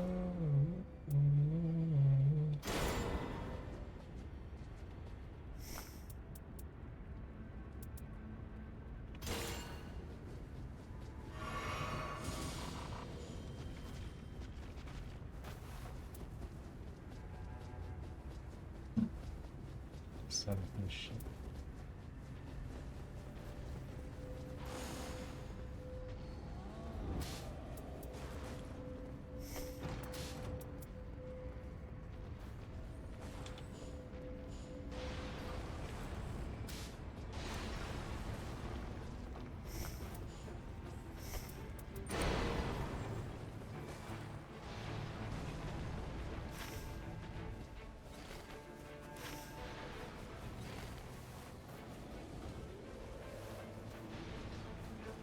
I don't really want to deal with them trolls either. Fuck that shit.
I have to still reach. Yes, it did.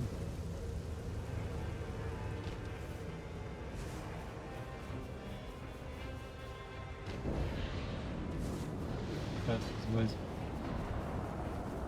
Let's see. Let me guess, they don't have any.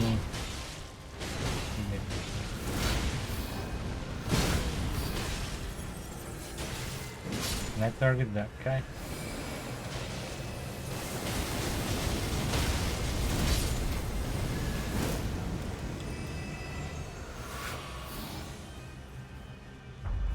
Nice, then the omen motherfucker. Wait, he's not.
Oh shit.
Nice.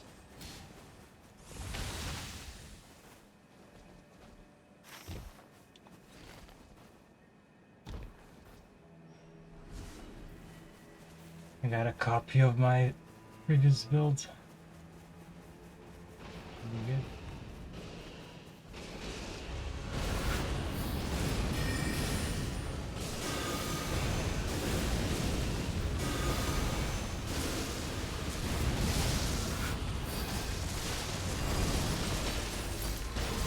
Jesus Christ, this fucking...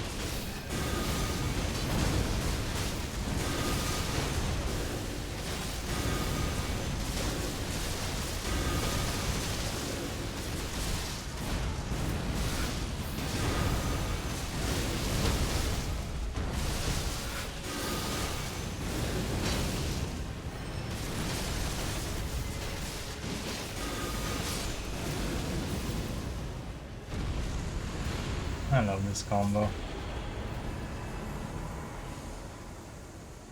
Charged attacks.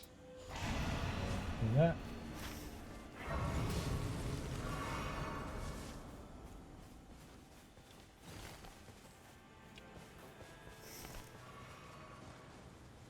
Okay.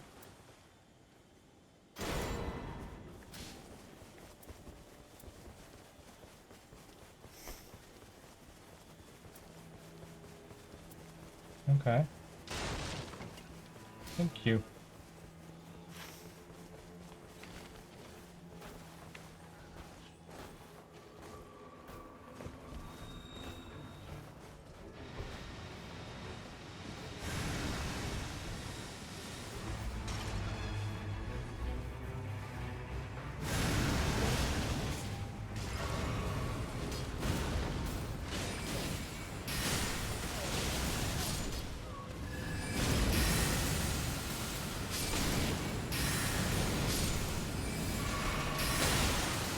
Why did I do the second one, man?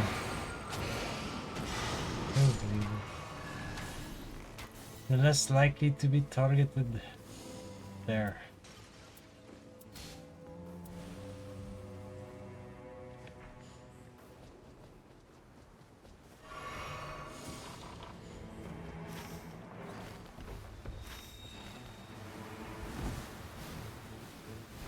That's nice.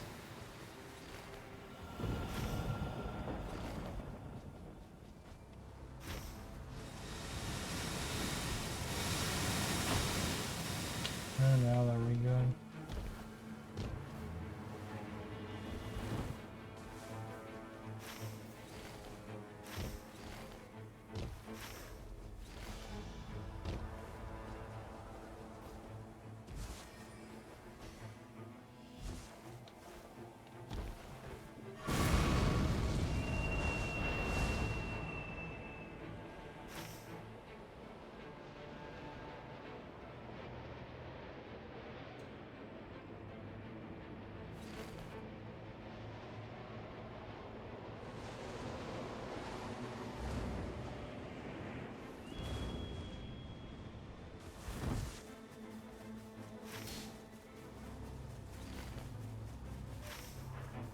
What is that? A giant looking tree.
Alright, next. Number 2.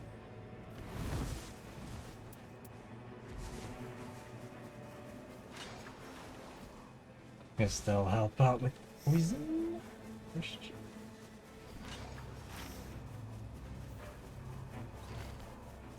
Some boss here as well.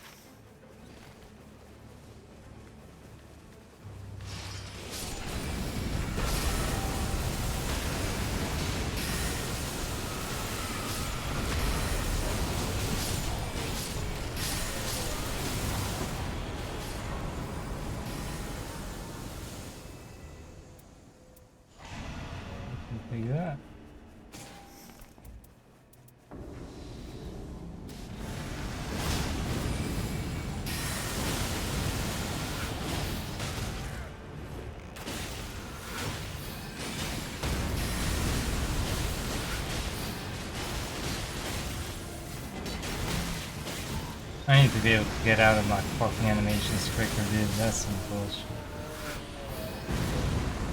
Where's that?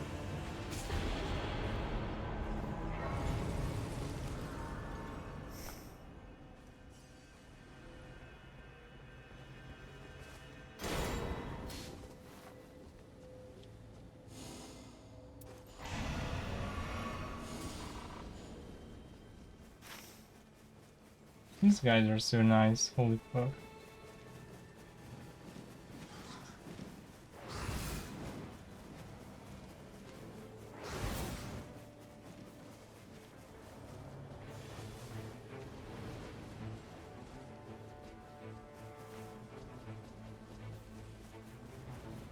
I do wish the Wilder would use his fire a bit more often.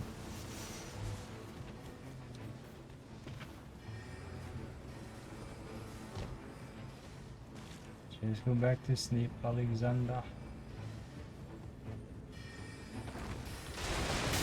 Ow. I took that for you.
Where to now, boss?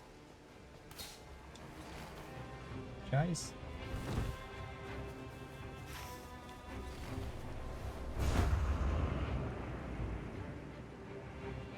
Another perfumer.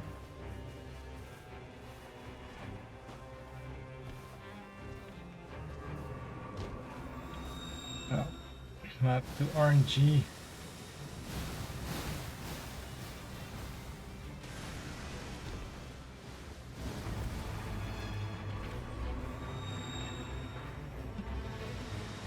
Uh-oh.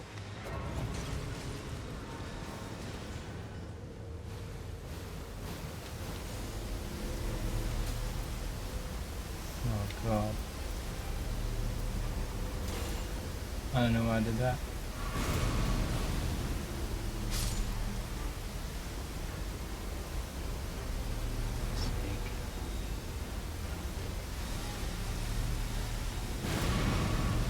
Pretty close, my friend. Pretty close. Oh god. Poison on top of it. Oh god, really brace. Oh my god, that poison.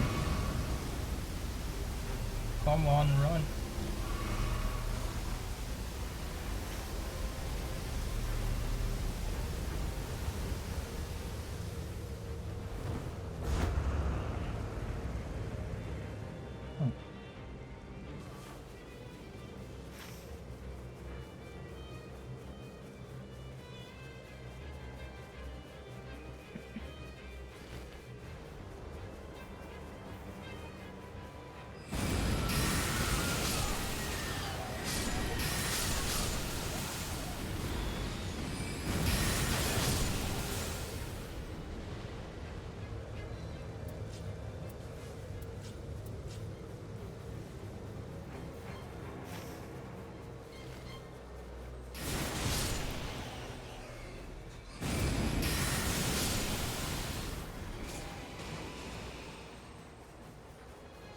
Oops.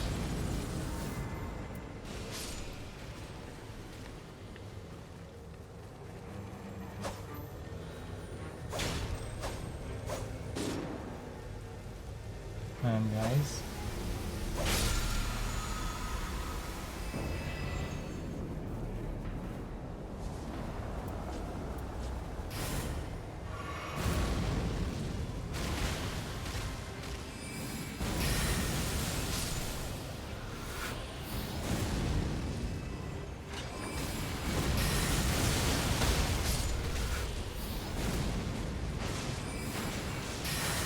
That was weird.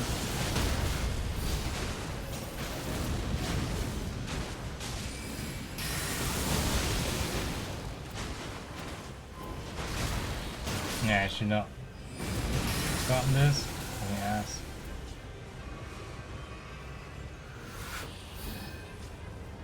Look how long it takes.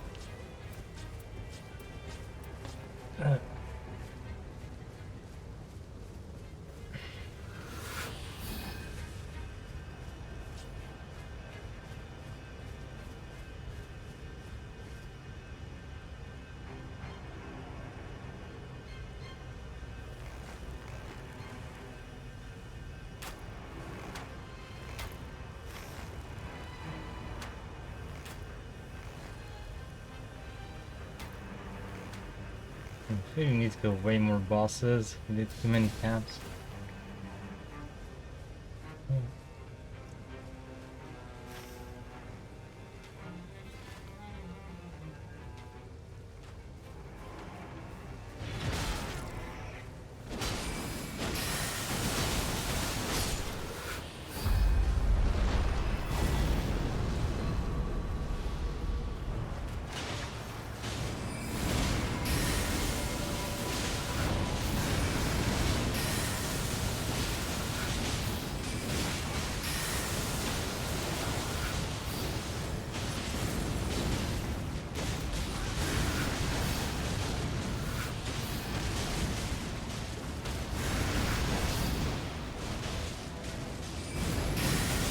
Hear me right now?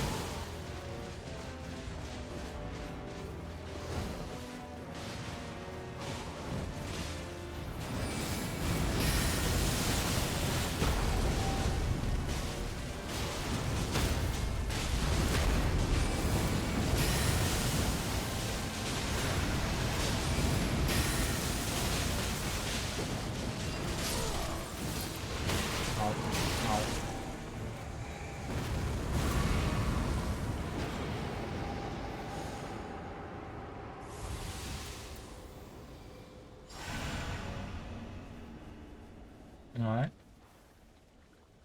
Okay. This is a good setup.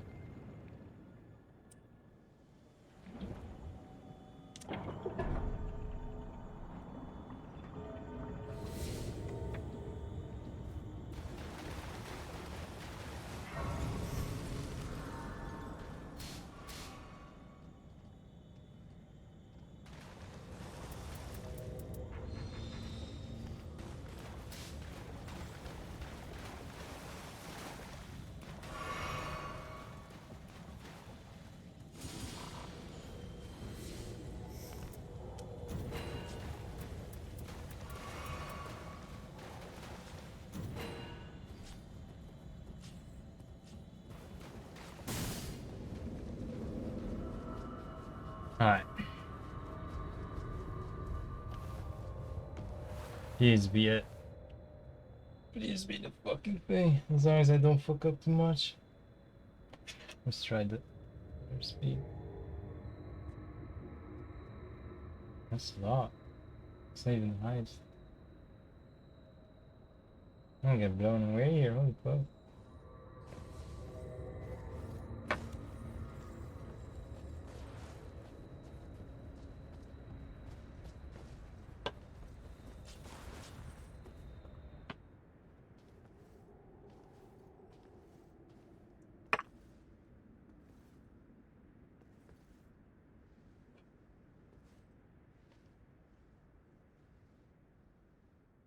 Got a big chest. That's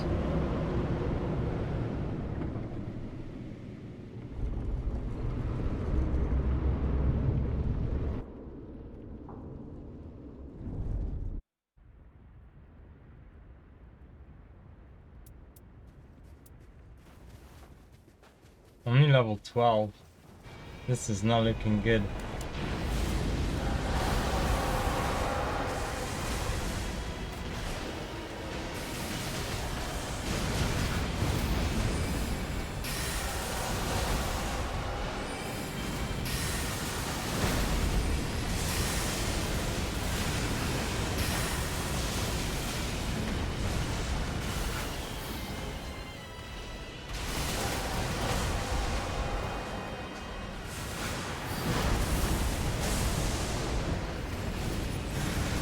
Why am I so concerned with throwing these fucking skills? Just use one for the buff.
Fuck. What am I trying to do here? I have to just relax, just relax.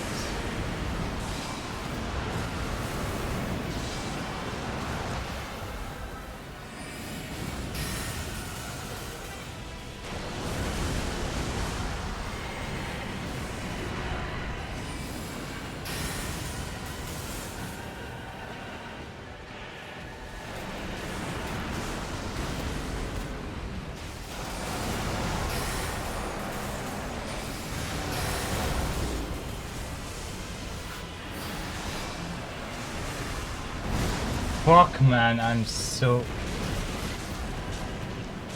Nice. Dead.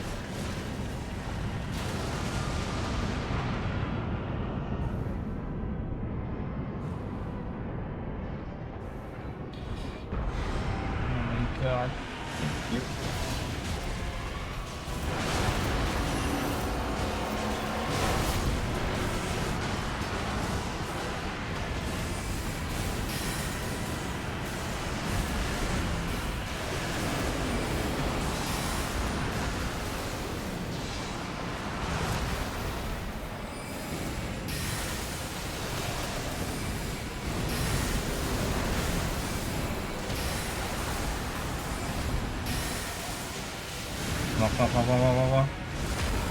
We got it. We fucking got it. We got it. We got it. Easy peasy, we got it. True that, brother.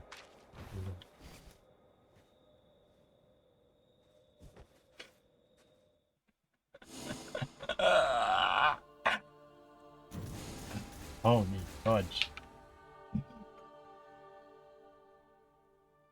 Corruption.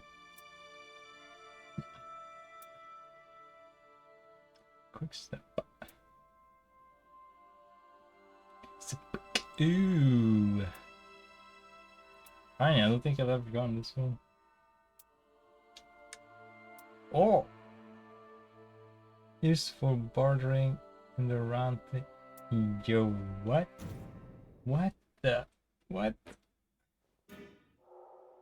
Sovereign sigils. Royal symbols for Lords of Sovereign Dark as a drum of the light. A figure arrives in the round table bearing a proposal. Whoever can provide what's requested will receive a thing of great rarity. I mean, how rare can it be? What's this new thing? Crypt? No.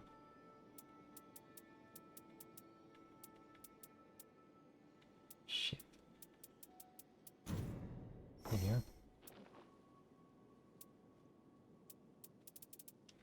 No, it looked like a...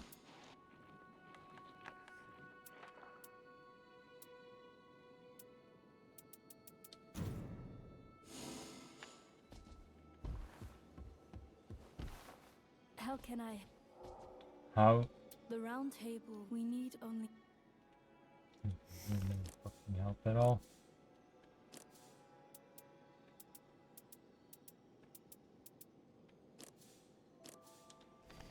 No fucking help at all.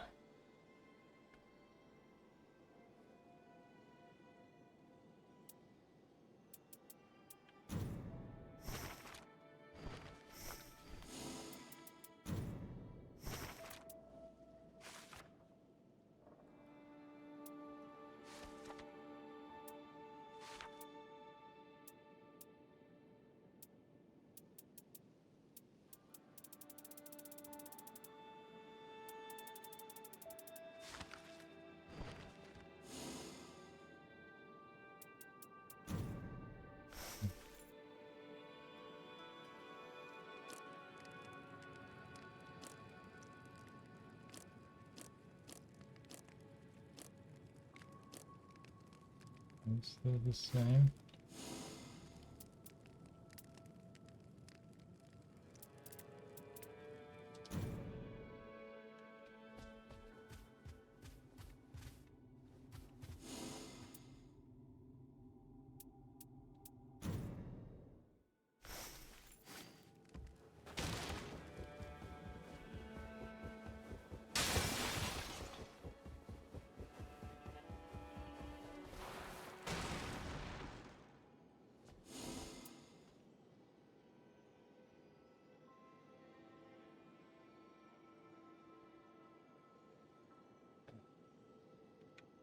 I'm actually starting to sweat.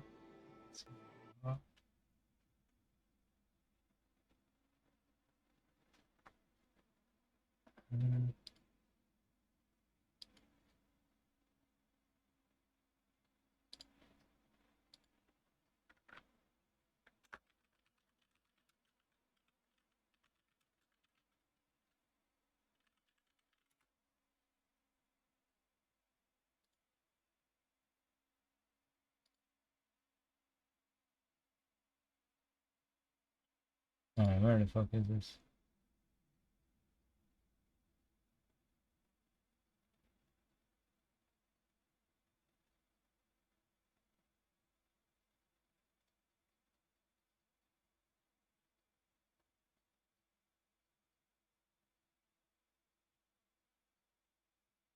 Is this in the Sparring Grounds? Looked outside.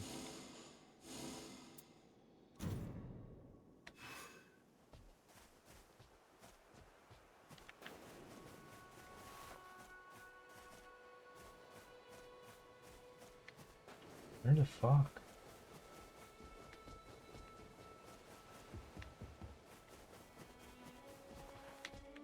Why do I have to find it first? All this shit.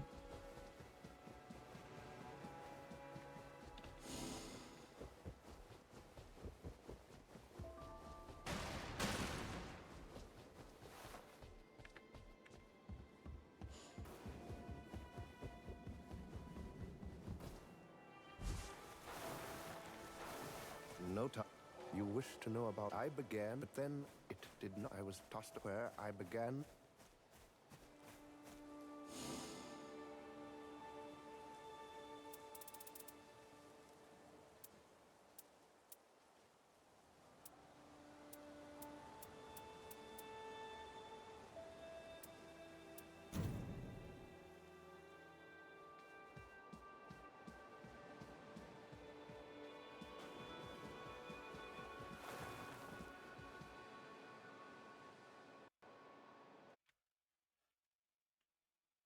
If only it could give me the position.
Why are we always hiding shit, bro?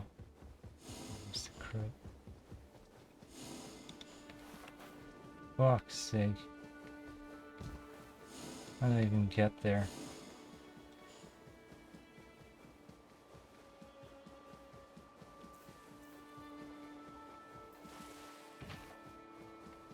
Wow.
I mean, these are just the same skins. It's been different.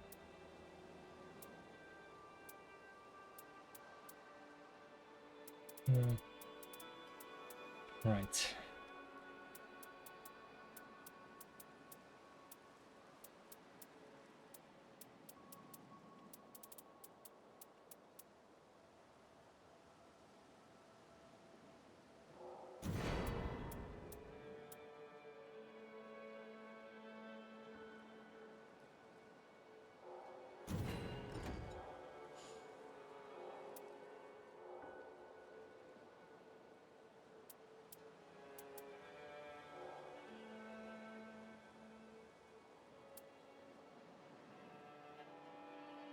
Fuck.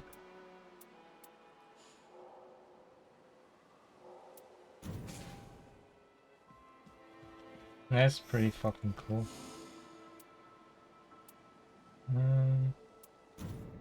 Let's see.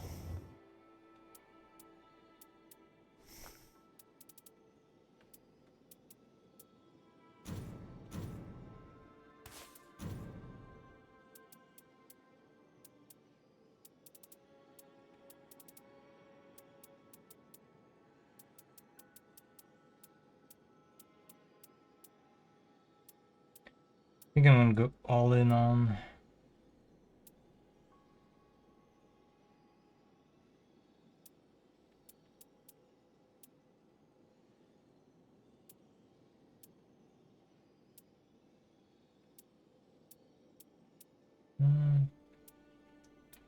gonna say intelligence, but I'm not seeing any shit.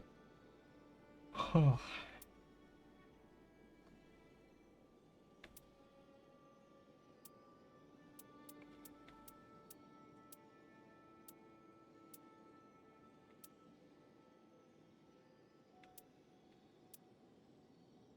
Huh. Shit.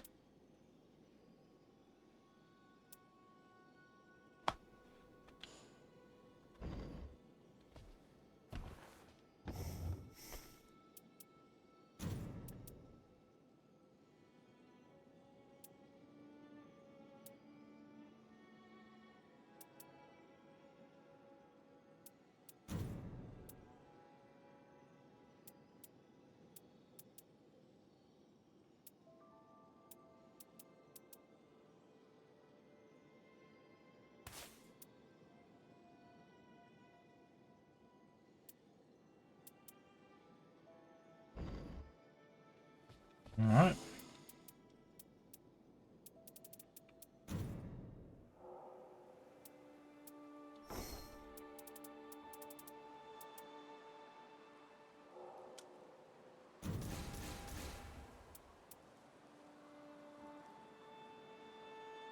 Wraith calling bell.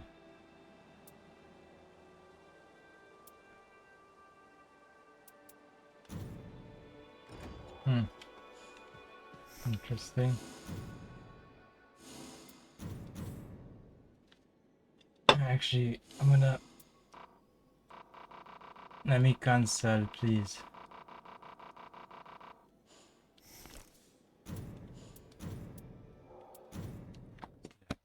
I take this. Grab a drink. I need to cool off a bit. This is fucked.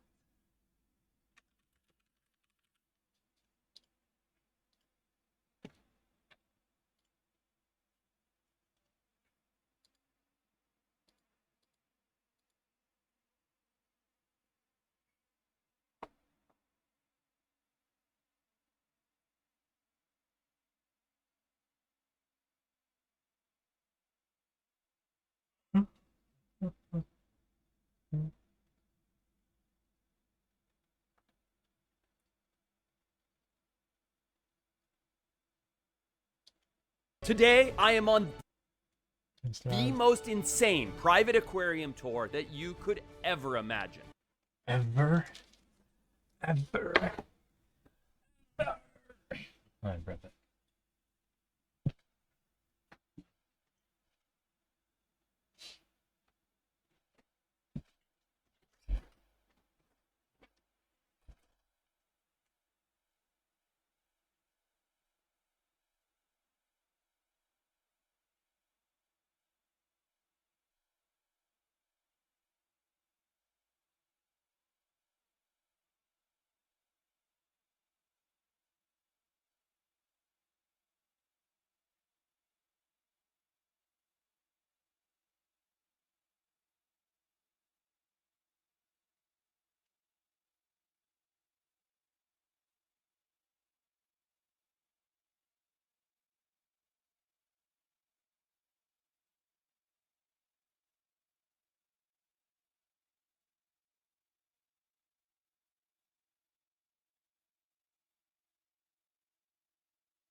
Breathe.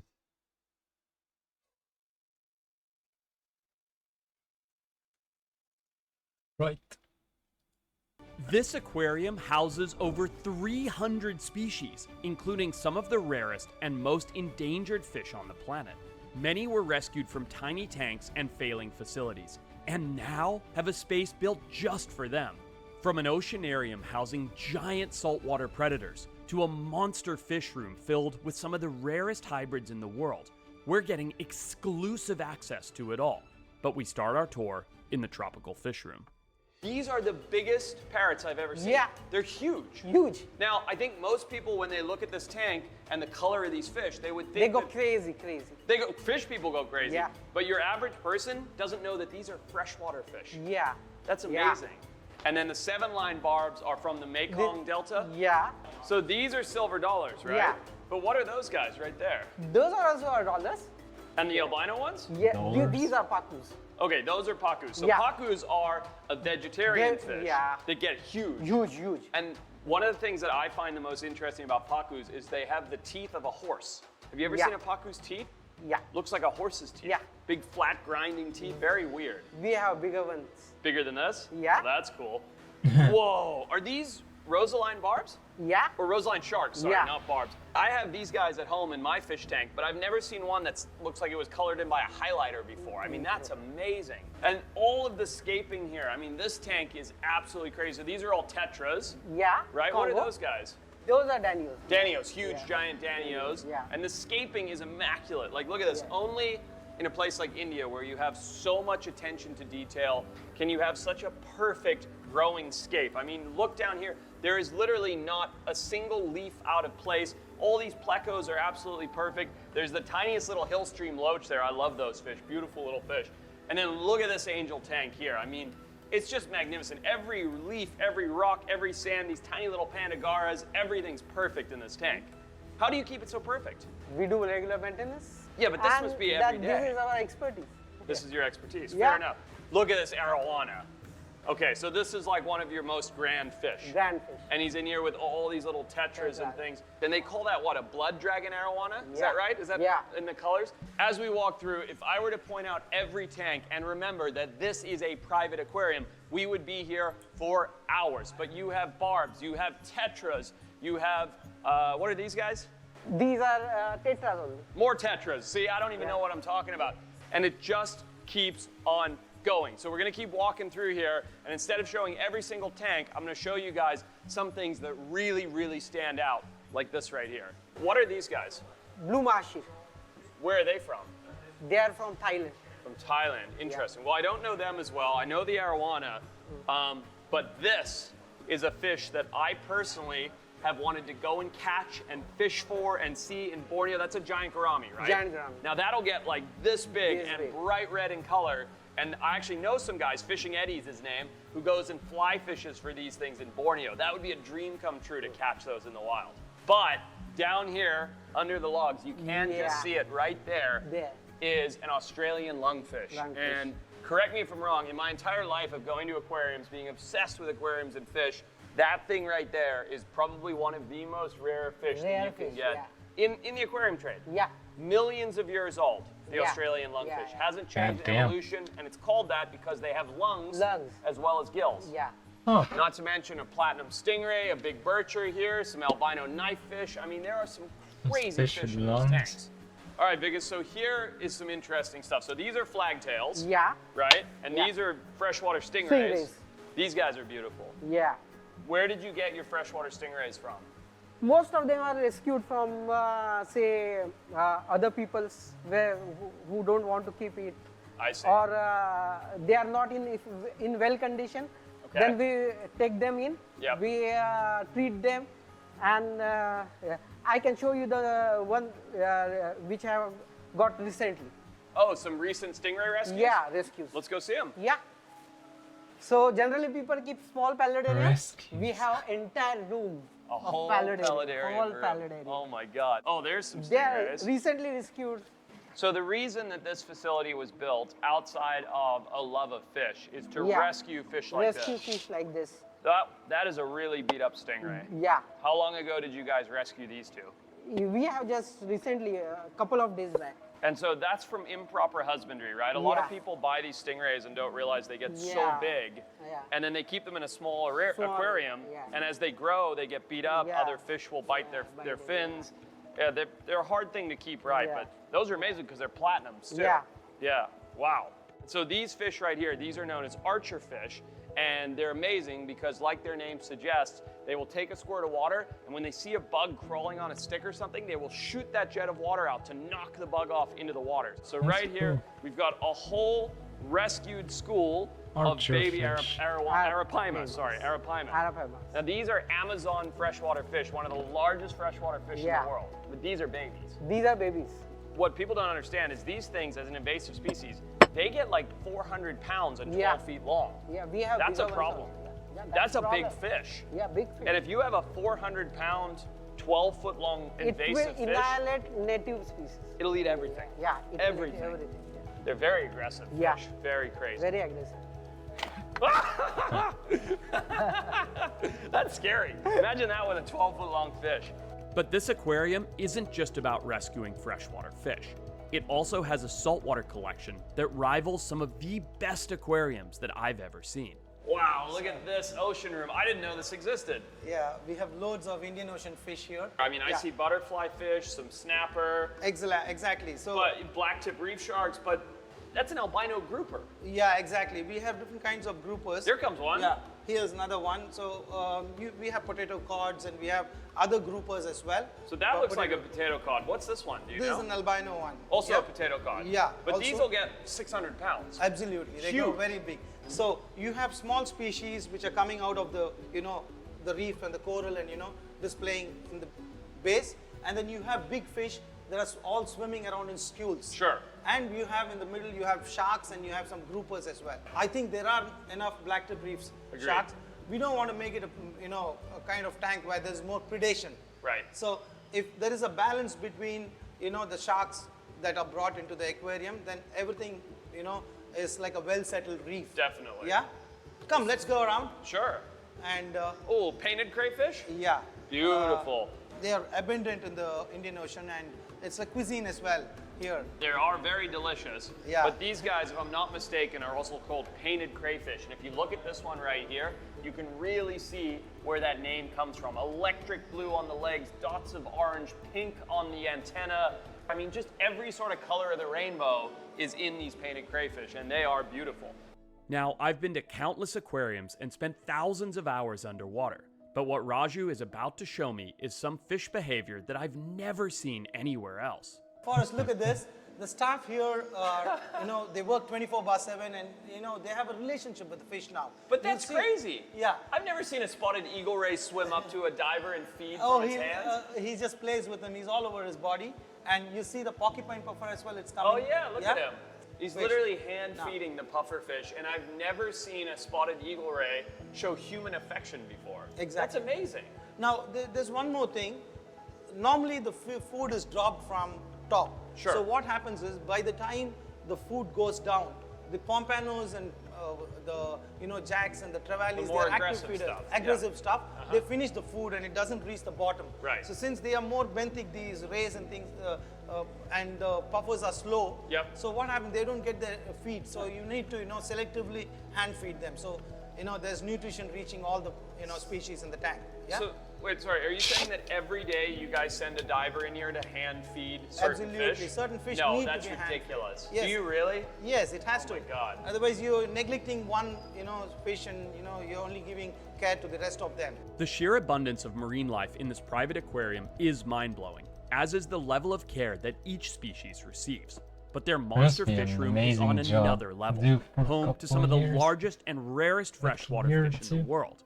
Before we step inside, though, the team has asked me to feed a tank full of one of the most infamous predators on the planet. Forest. Yeah. Yeah.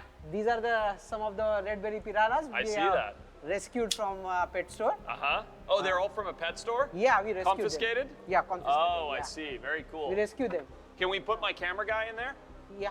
You want to put him in there? No. Oh, that would be hilarious. Yeah. You want to feed them? I'd love to feed him. Okay, I will get them. Okay. Oh, even Give better. me the food. Oh, there we go. What is Yeah. this, like beef heart or something? No. Yeah, it's sardine. Sardine. Oh, well, that'll do the trick. Sardine. piranhas are notorious for being super crazy, super aggressive feeders. So let's see what happens when we take a sardine here. And drop it in. There we go. See, one takes a bite, two takes a bite, and then soon they all start working on it. So this is that feeding behavior that piranhas are notorious for. These are obviously very well-fed piranhas, but they will start to rev each other up and then they start to fight. And if you look, piranhas, it's actually natural for their ecology. They all have little nips and bits missing from their fins because that's how they sort of socially communicate, by biting each other and telling each other, get out of the way.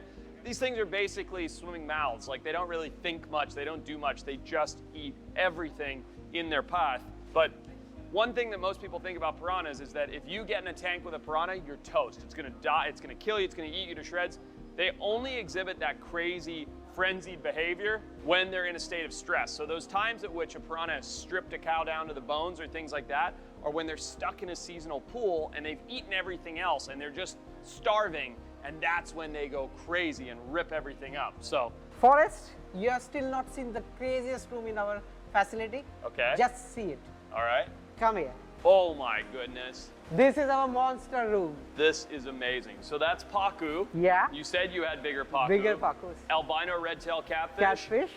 Snakeheads. Giant snakeheads. Giant snakeheads, the most aggressive invasive fish in the world. Yeah. These things are a huge problem. They're from Asia, Thailand, right? Yeah. From Thailand, and they've become a huge problem in the USA. They're in Florida, all the way up to Maryland on the East Coast. But this is amazing, and this is just one of what, 15 tanks or so in here? Yeah. All full of megafish. Now, when you buy a red-tailed catfish at the pet shop, and I know literally the fish aquarium shop down the road from me has ones about this big for sale. They're $25. Yeah. The problem is, that's 2 years old, Yeah. right? So you buy a fish this big, if you're not knowledgeable, you put it in a 10-gallon tank, and 2 years later it's this big. This way. Well, you have two choices. You can either kill your pet, which nobody wants to do, Yeah. or you think you're doing the right thing and not releasing true. it into the wild. Yeah, but that is the wrong thing. That's the wrong thing. Why is that the wrong thing? Because as a foreign species, it will decimate all the native species. That's right. The problem is you end up with the whole world basically being what the state of Florida is, which is a biological disaster. And now Florida is basically an aquarium that looks like this. All the native species all are gone. native species gone. Pretty much, something like 80% of the native peacock bass everywhere. It's crazy. But anyway, instead of talking about the misery of invasive species, look at how crazy some of this other stuff is. So here you have more alligator gar, all alligator gar. All alligator gars. I don't know my morphs. I never know anything about morphs. That's a This regular is, that is regular one. This is albino. albino. This is marble. Marbled. Yeah. Okay, so these are all marbled. Marble. So basically, to create a marbled, you hybridize a traditional and an albino. Albino, yeah. And it's that easy. Yeah. Now, when these guys spawn, they spawn very, very quickly, Very right? quickly, And they have millions of babies. Millions of babies. Now, alligator gar in the USA, they're our largest freshwater fish. They get huge, huge. But even seeing them in India is crazy, and seeing them that look like that is really, really unique. Some bigger arapamas. When we blew on the babies, I jumped. I wouldn't even want to try get near to these guys' heads. And these are still babies. Babies. They get so much bigger than this. So much bigger. And all of these are rescues as well? Yeah. It's a lot of Everything rescue is fish. rescued. That's amazing. Wow. So is that a tiger? Yeah. Shovel nose. Shovel nose. Okay, Yeah. shovel nose, and that's also Yeah, shovel nose. shovel nose. Okay, so those are shovel nose cats. What is that? Is that a bala Maroon shark? shark. Yeah. Peruvian shark, but it's short body. Short body. That's a hybrid. Yeah, this is a hybrid. Red tail shovel nose hybrid? Yeah. Red tail and Weird. I've never seen this hybrid before. Yeah, this is very rare. Very rare. Well, Vikas, this has been awesome. Thank you so much. Yeah.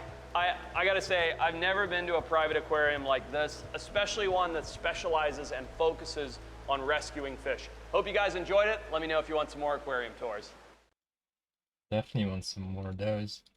Well, it was pretty cool. Right, let's get back into it.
Since you've already killed it with the Sork, let's try and kill it with every character.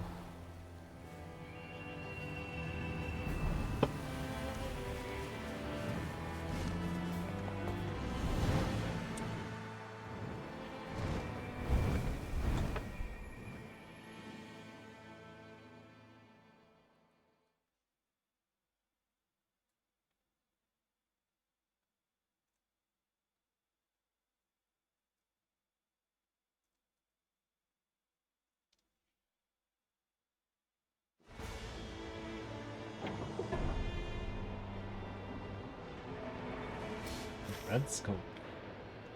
Did I do that map thing? You better be doing that shit though.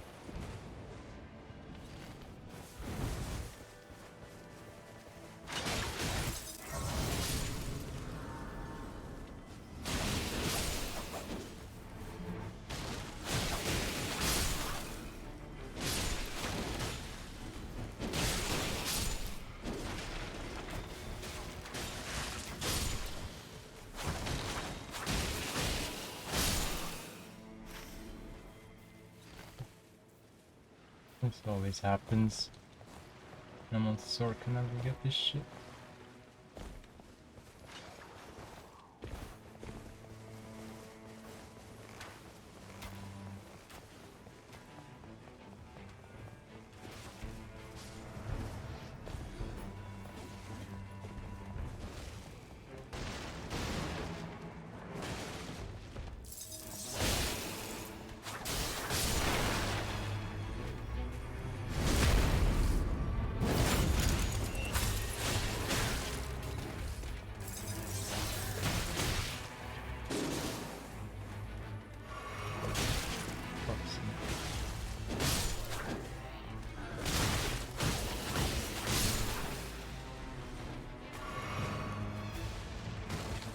Bro, oh, I'm still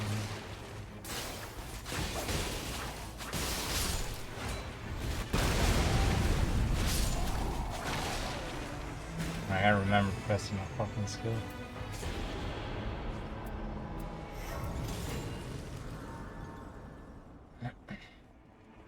I don't know how the archer died. That's a big deal.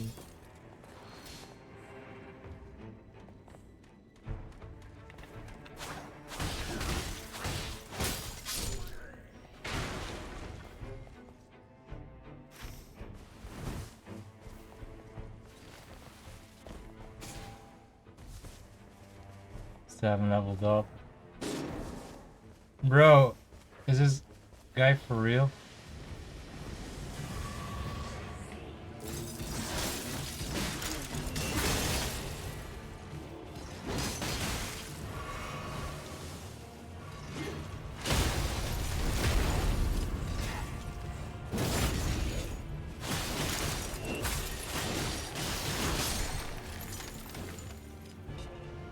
Right?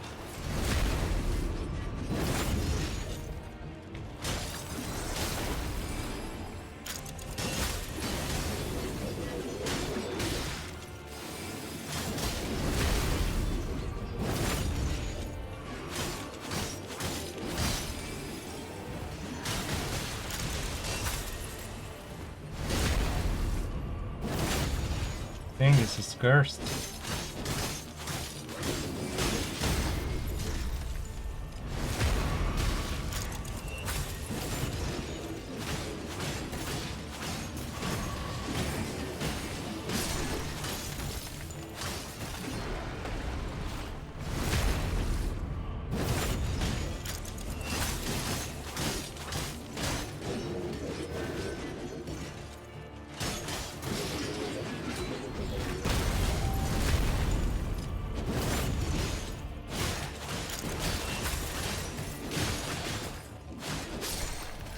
Fuck no.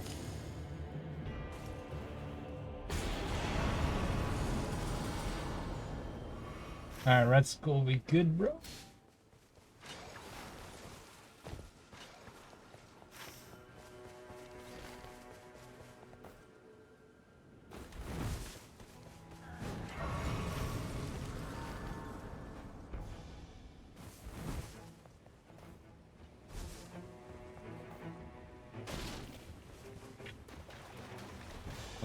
dragon.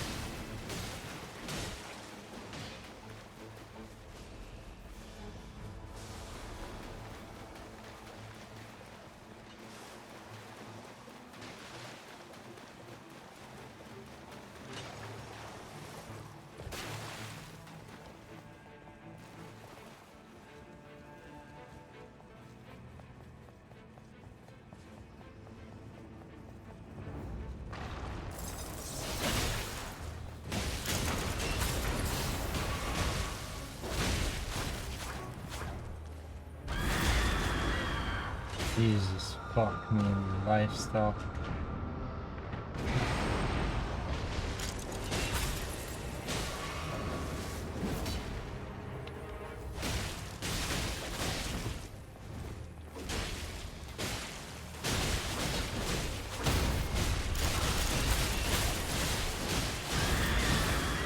Jesus, man.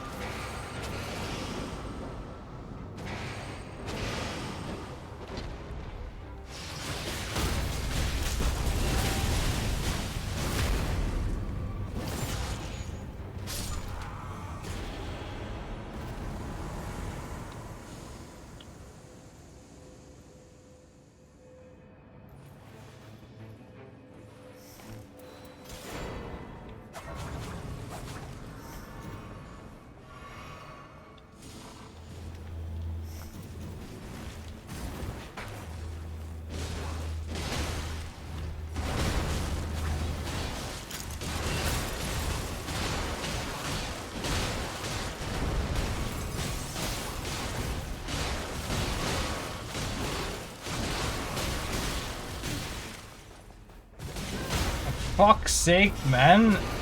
Are you that fat you can't roll through that shit?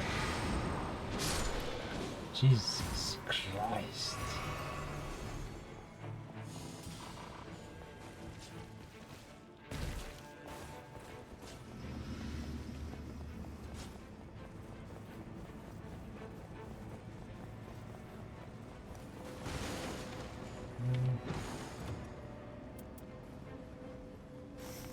I'm sure this is a good idea.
That was a bit too much, wasn't it? Uh-oh.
What? This is the straight up one shot.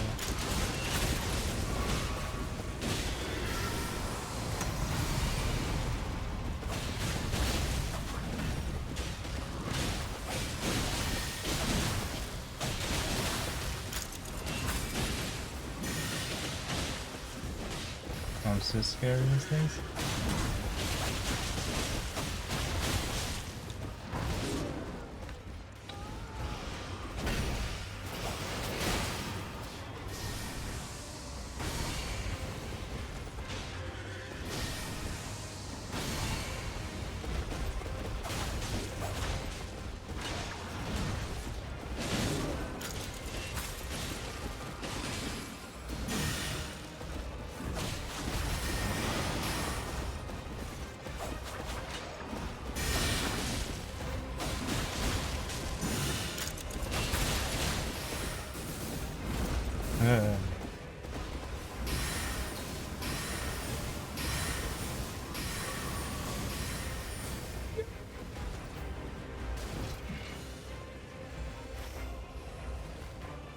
That was very close.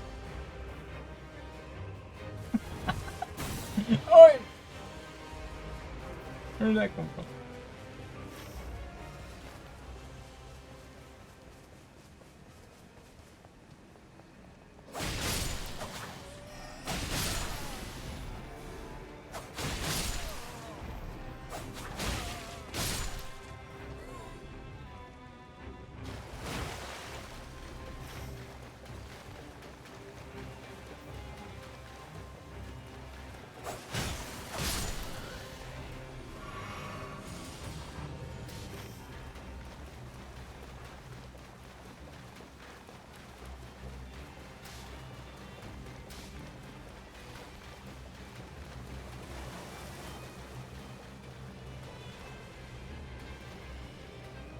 Definitely do the Dragon Zone though.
What's up?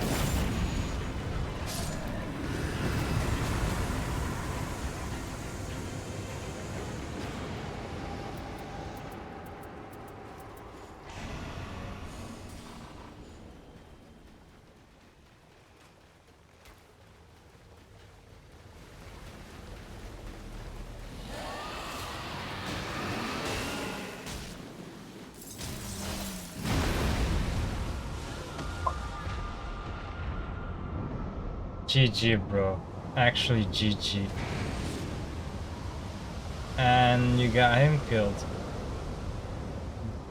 Double GG. Oh my god. He actually saved me. Thank you. That's not fucking around. Oh my god.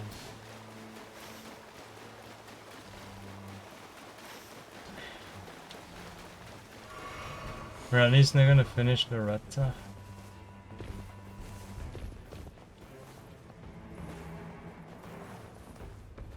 I need a physical damage reduction thingy.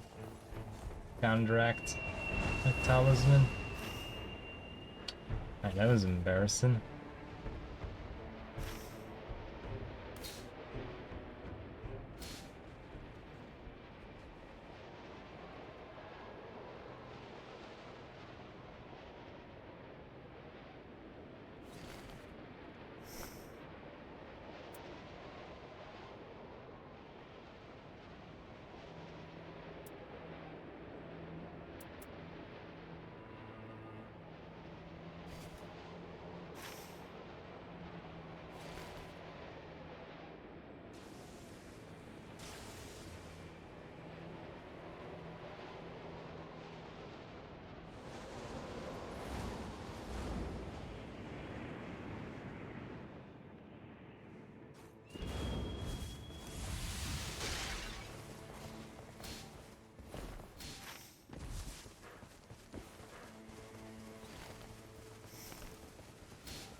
Definitely should give that shit to him.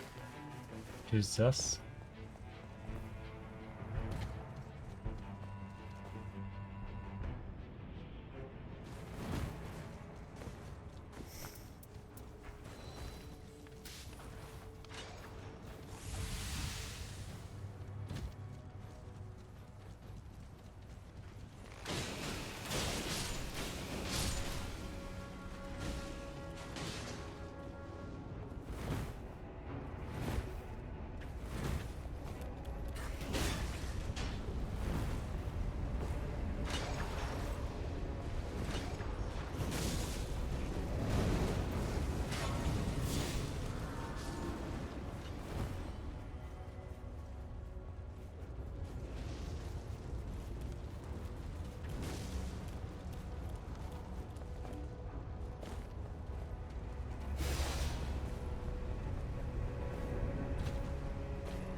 I'm getting my ass whipped here on that.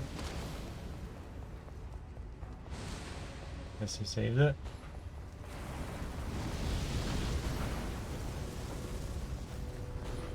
Run, motherfucker, run.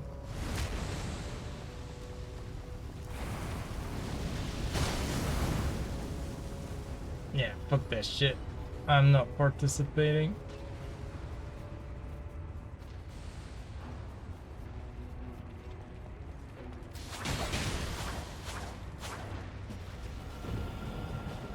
Again, not interested.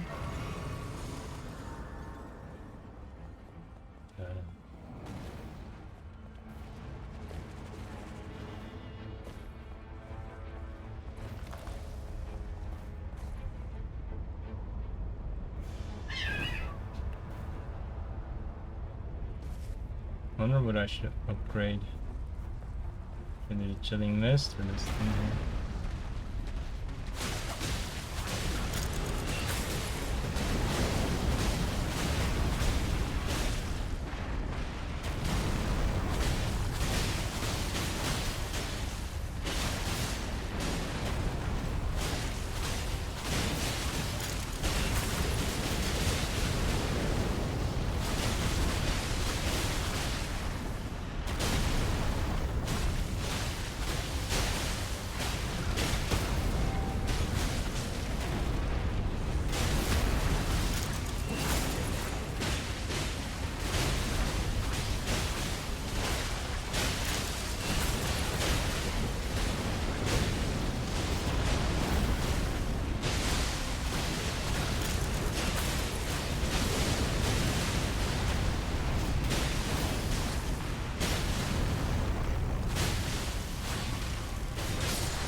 What the fuck?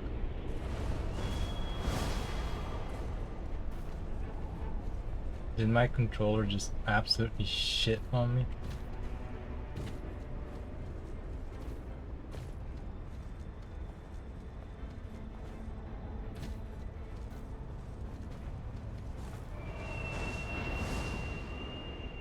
Please do not fuck me.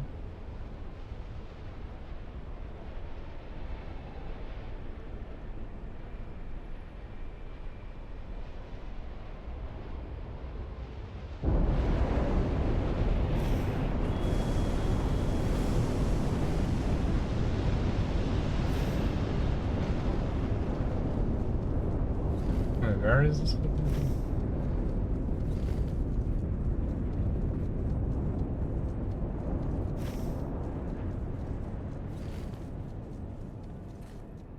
Come on! Oi! There's no shot. There's no shot. Bro, are you fucking kidding me right now?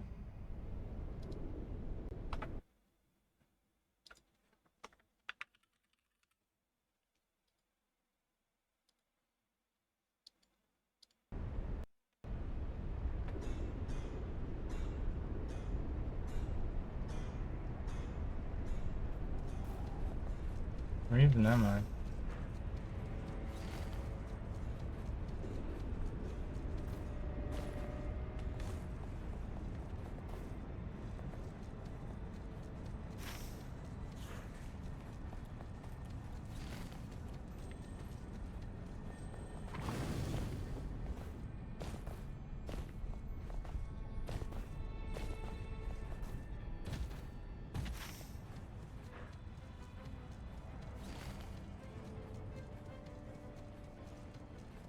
Well, that's a good feeling.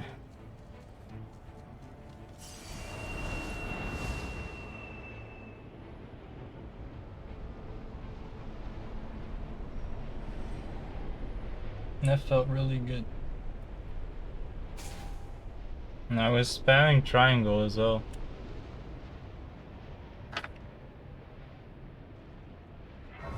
Just in time, I fucking guess. Jesus.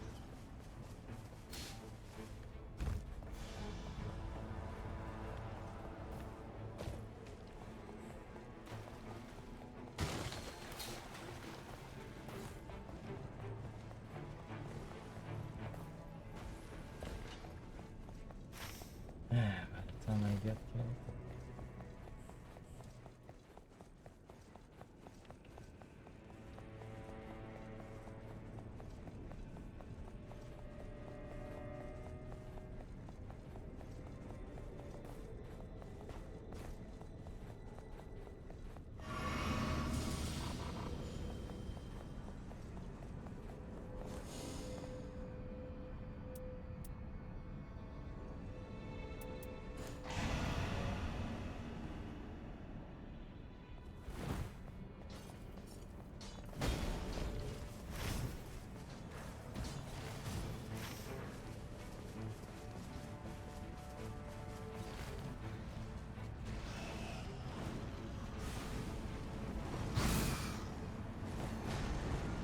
God, my controller, man. Holy fuck.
Level 15.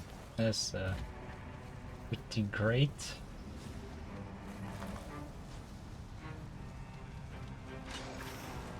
I'm sure I'll know what the fuck I'm gonna be doing with all my money.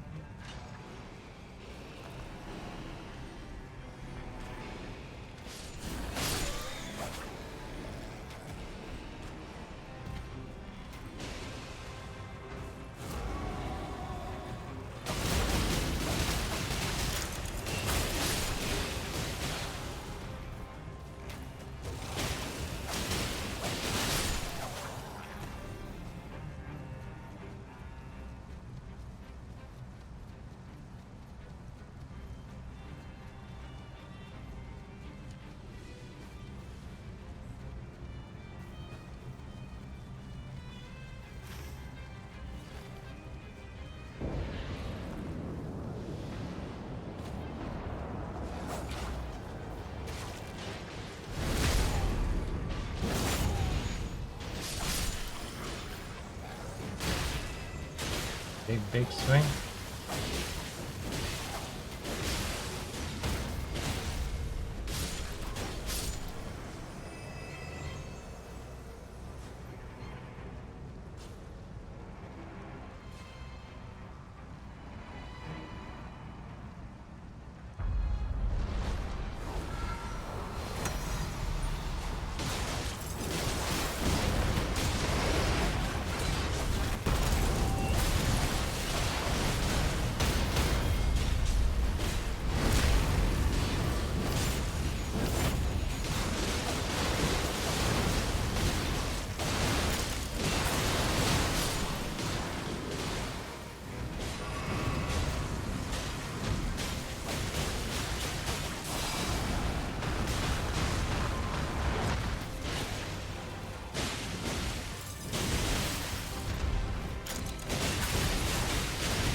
Alright. This is gonna be an interesting one.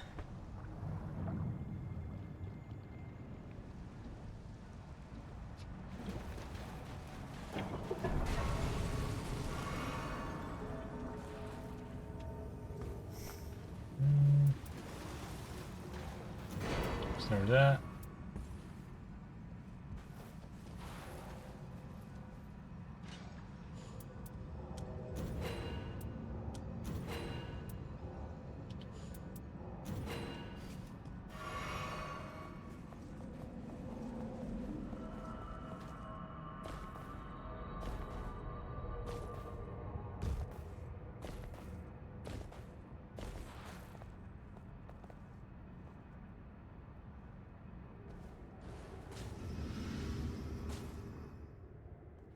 What the fuck was that?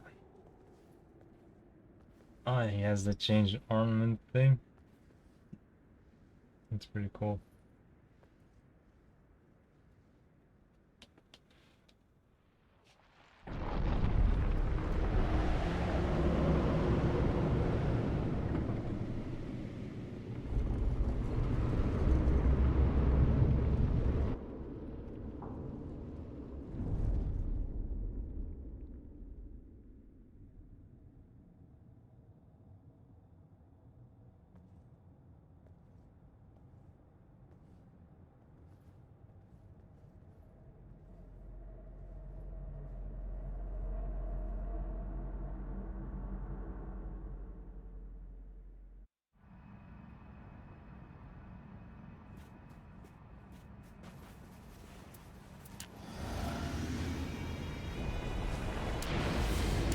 Oh shit, no need to do that.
Holy fuck, that's far.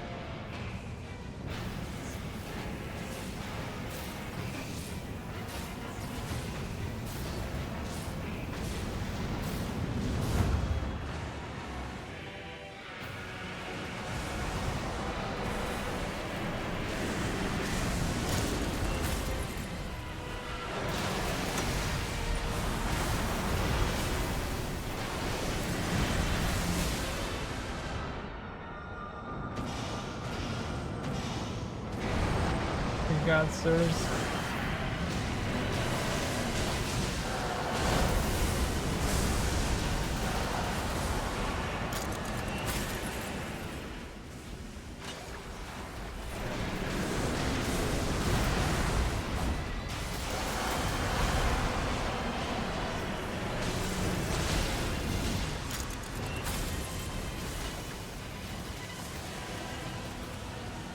Hello.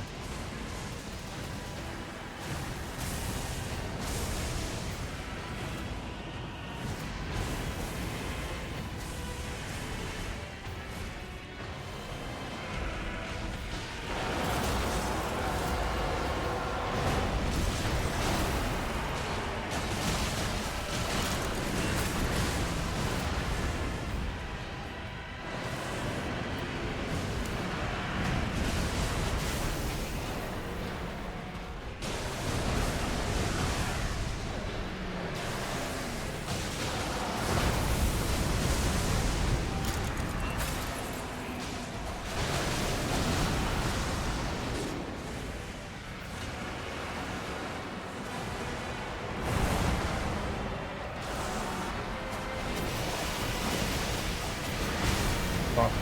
So die for this.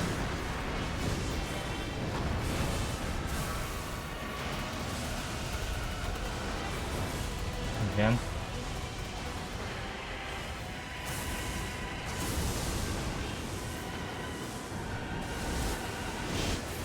I'm so dead, aren't I? I'm good.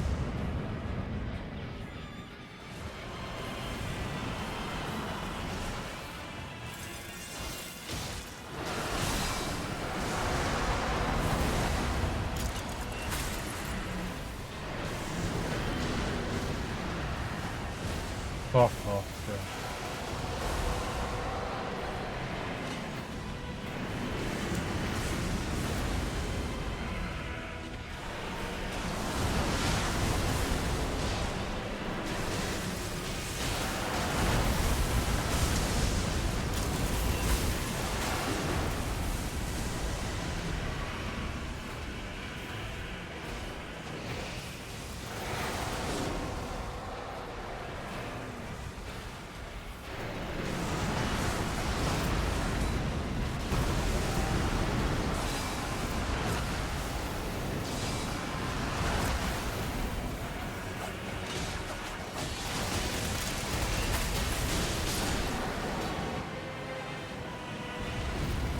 What? I don't really like dodges. Dodges are amazing.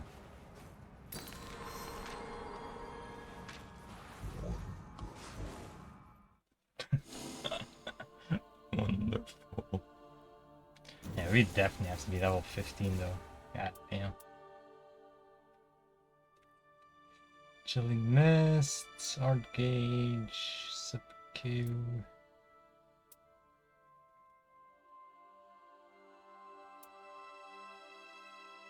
Lightning Slash.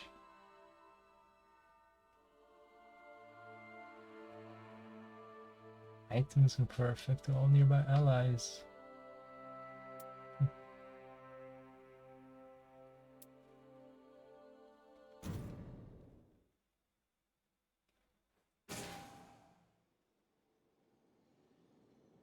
Wait, so it's every time?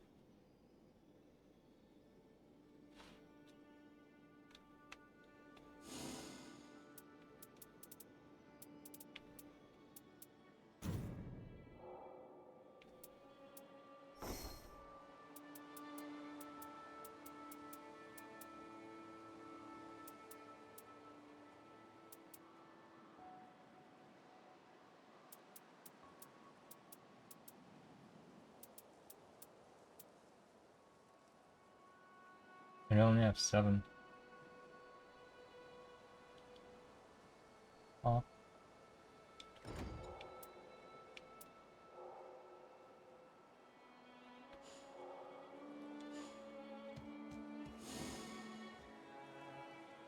Alright, next character. I guess we'll go with...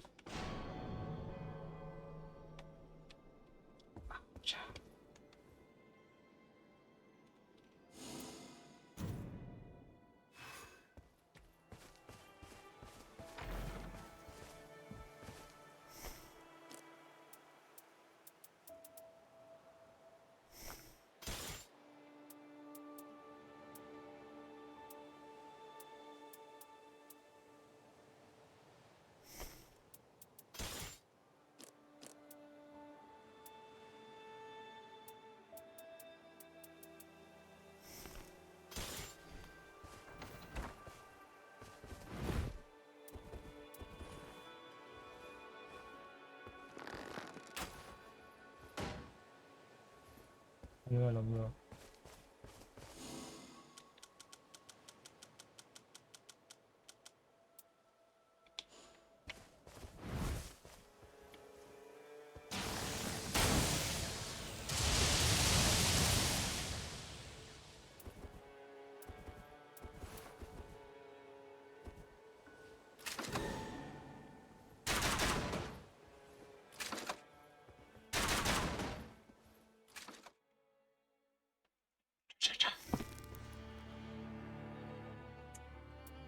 I'll go with Wilder. Wilder it is.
I just love my drift. Nice try there. Ow.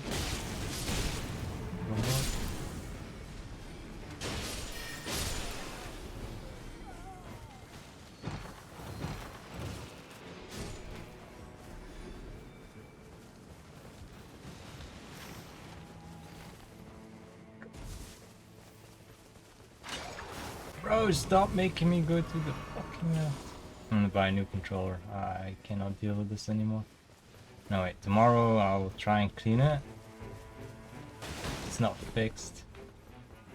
Fuck this shit.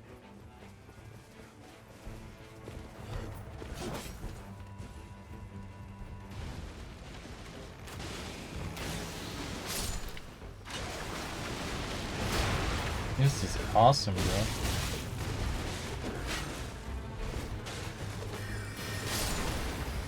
Yeah.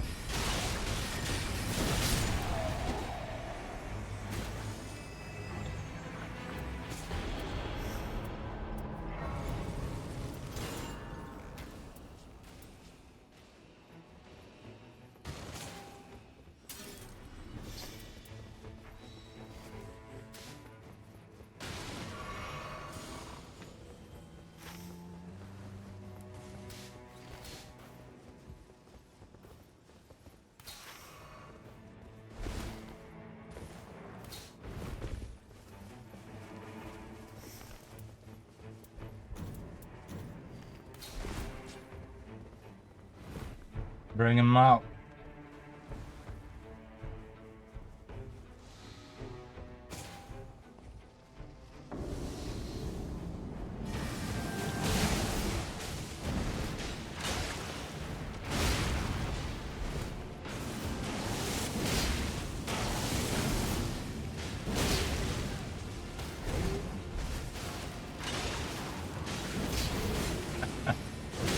Oh, he's tracking. Nice there. Okay.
We can make that. As long as I don't forget I'm Wilder.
What the fuck?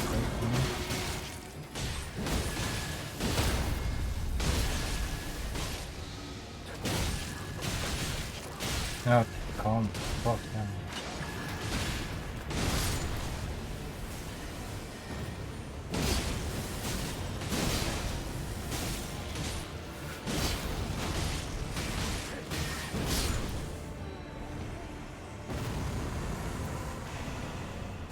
That.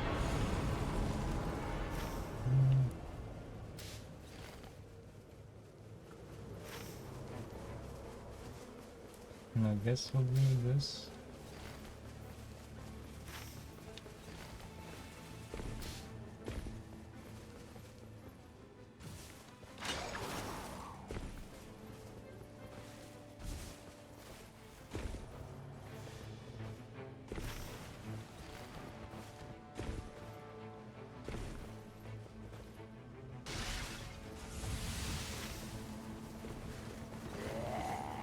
Nah.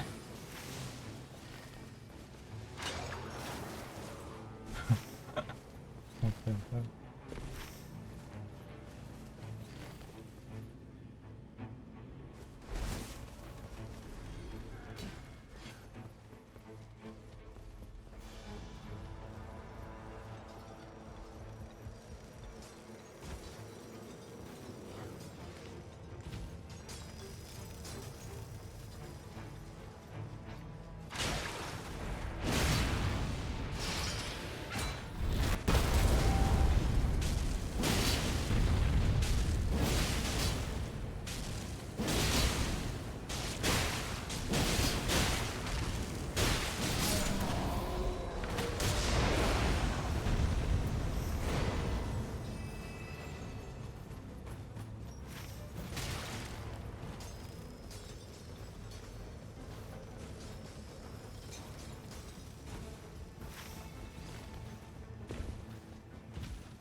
need to climb all this shit.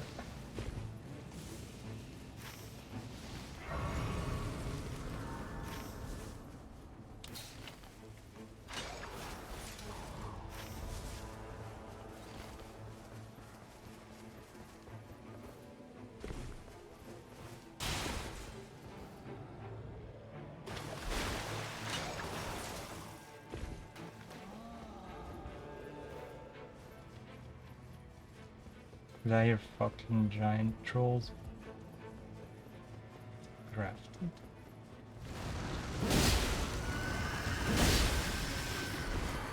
Oh,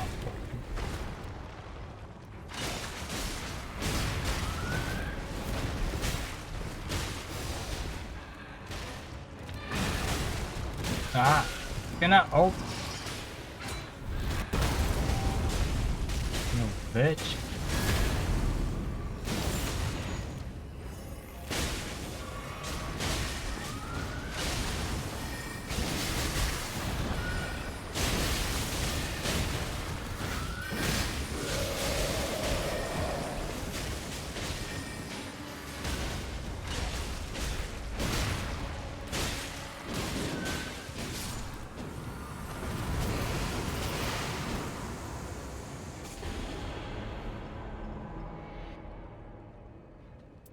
Yeah, I have to take this. I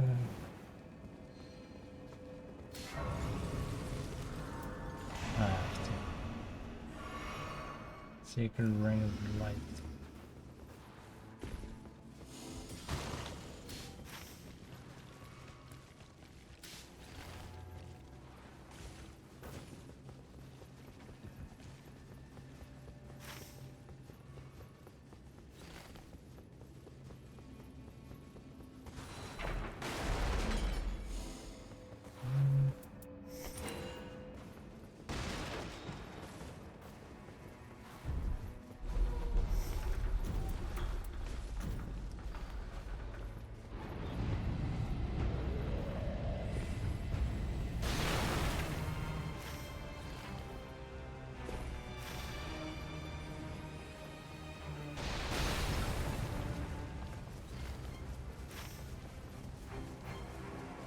Maybe we should just fight people and kill some shit over here.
See shit.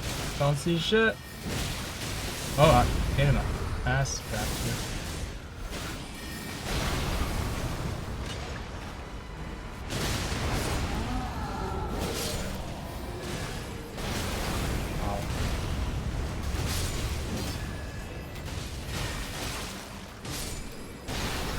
That was at me, you piece of shit.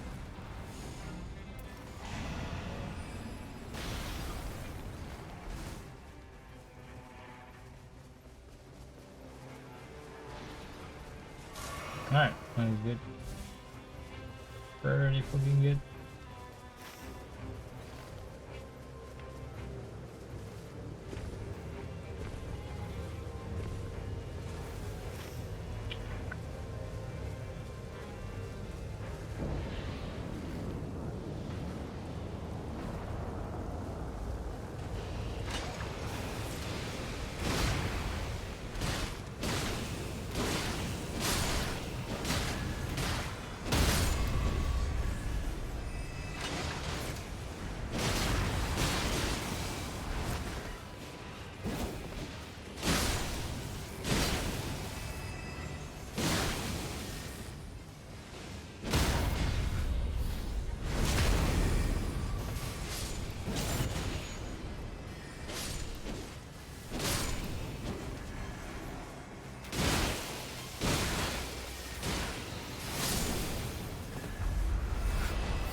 I got death lighted while doing this. I'll take it.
Ay, ay, ay, ay.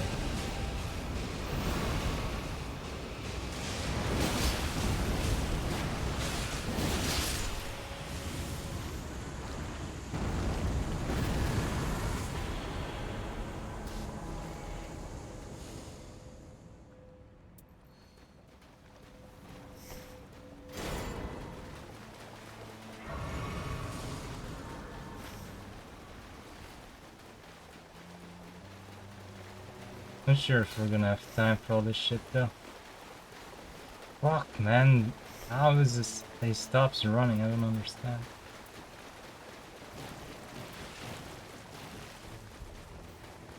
Wait, is this a short sword?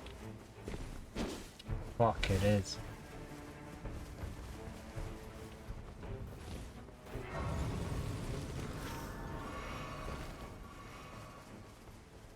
Fucking is.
Alright, please do not fuck me.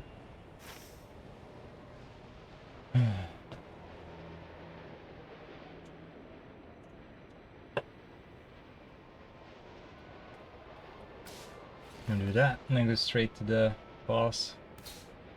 Go legendary.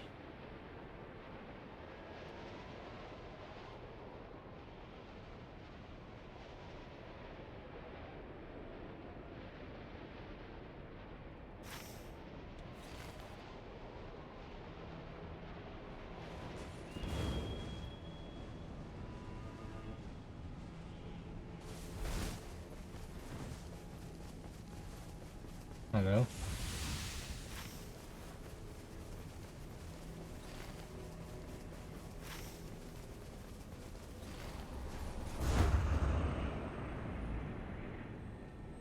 That's a big ass fucking hand.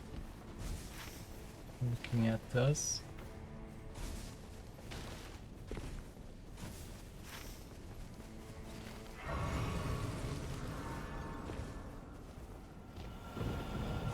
Come on. Annoying fucking shite. Yo, this is a big fucking hand. What the hell? Yo. What the fuck? Abort! Jump, motherfucker! I love getting stuck on stuff like that. It just adds like a whole new dimension to the game.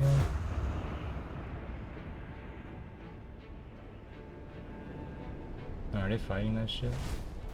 They better not be fighting that shit.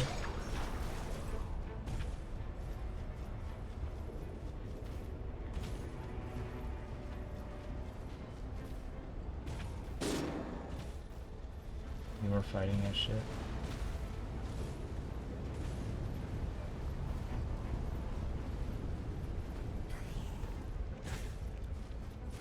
Is he gonna get him up? Drano, you're a fucking ranged.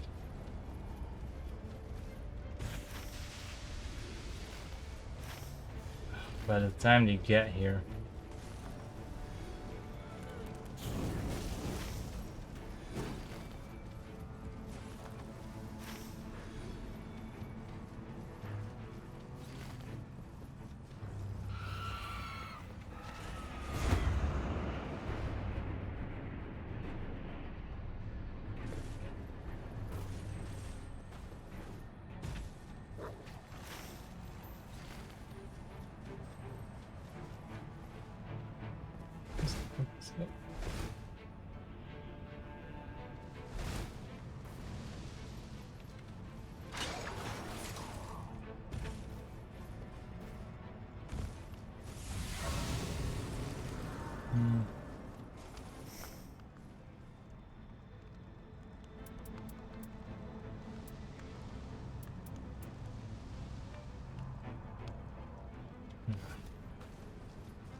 Speed.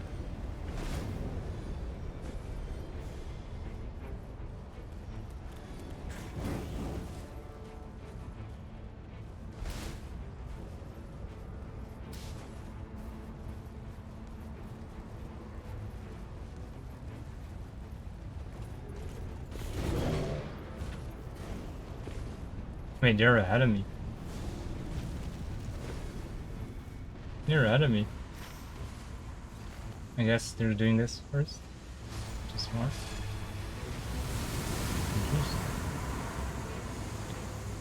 Just in time, am I right? Right.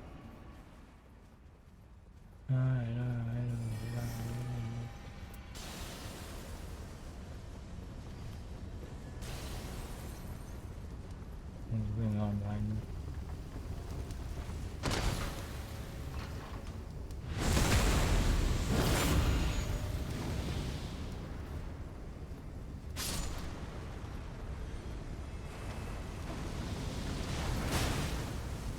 Just run.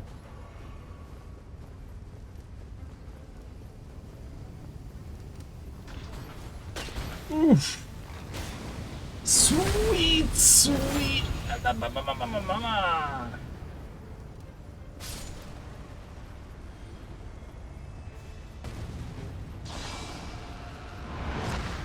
Sounds like fun. Yo, let me.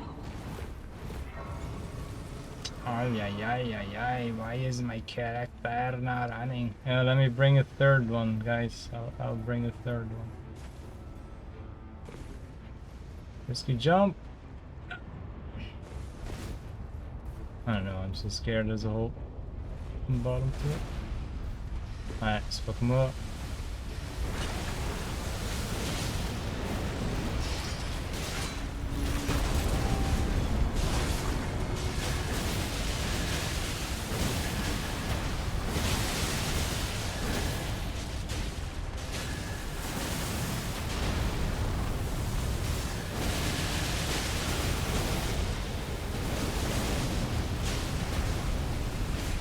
fuck? Why am I scared?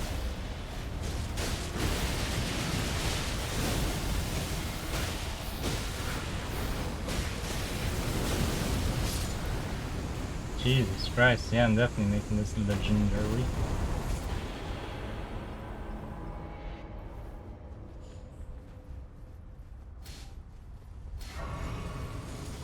You got me a sword? Motherfuckers.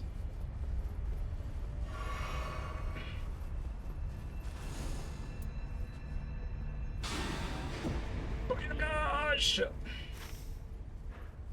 Alright, let's get some bosses.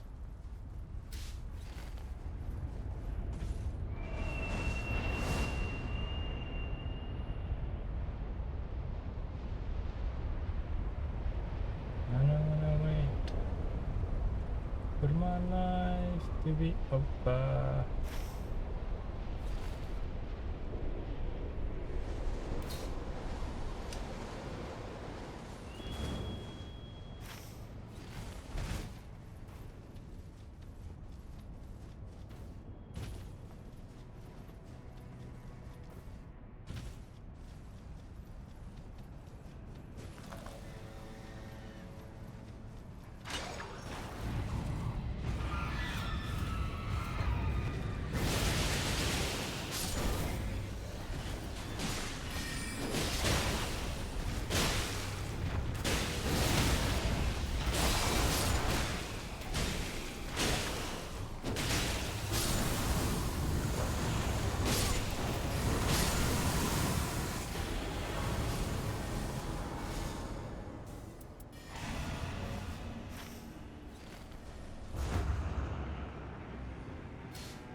Bitch, what the fuck? Come on, man.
Nice of you to wait. Thank you.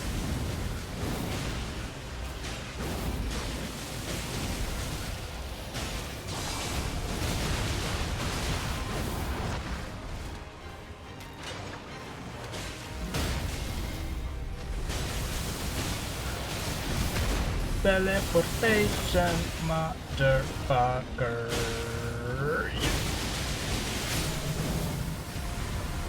God damn, this thing is fun. Should have got my parry shield. Gone full Spartan mode.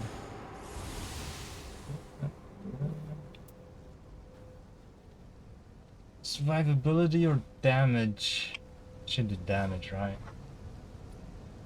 Like, who needs survivability these days? Let's go with damage.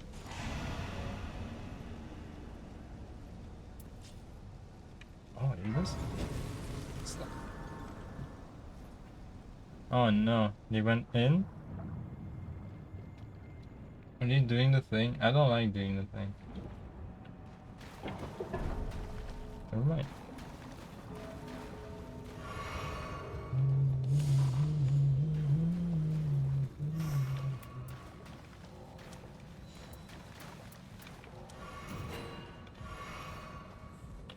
Sucks. Alright.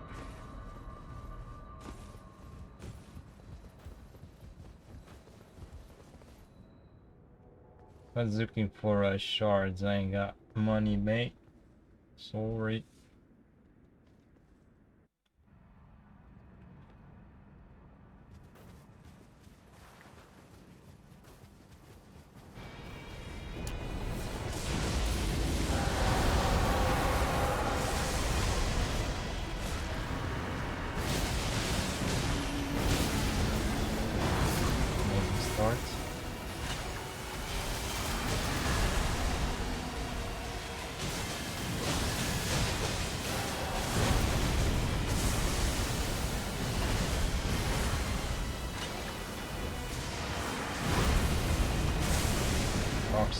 Safe.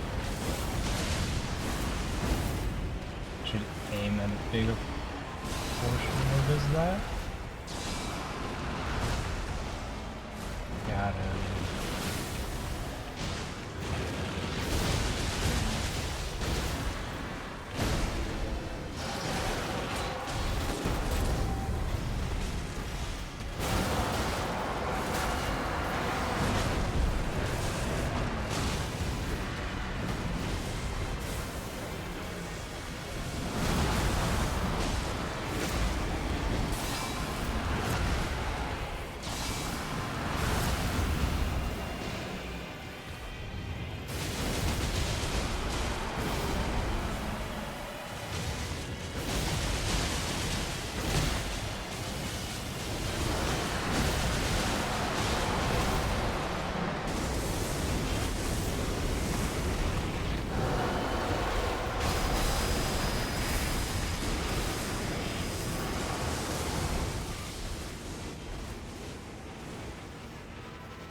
They're dangerously close.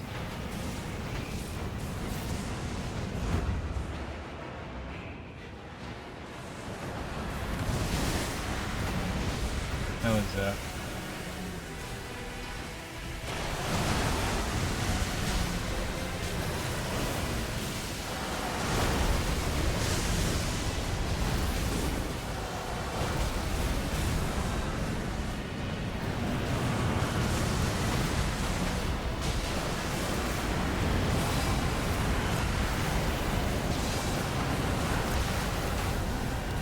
What is happening? He threw me out? Motherfucker. Bro, how is this fair?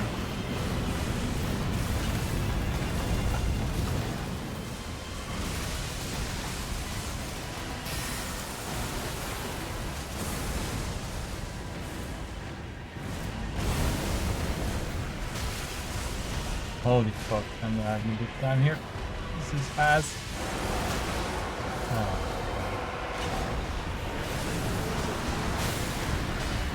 Yowza.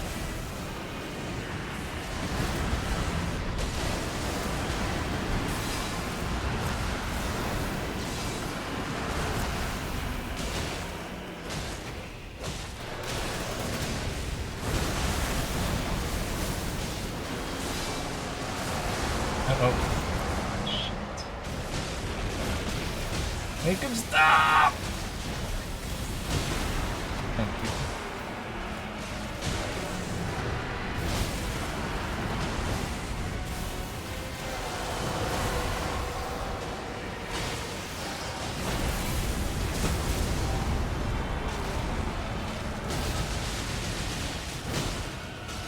Come on. There we go.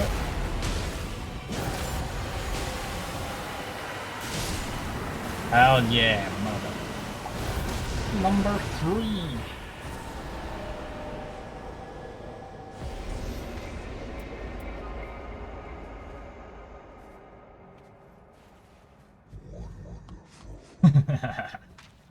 He gets it.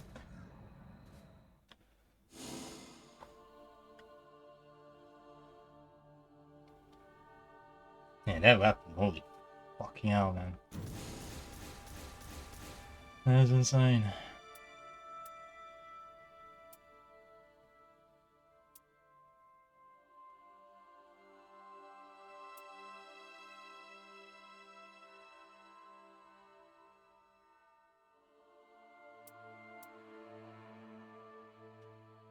I wonder if we can convert.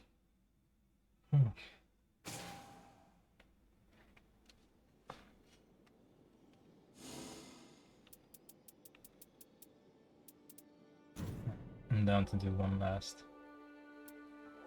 Let's do.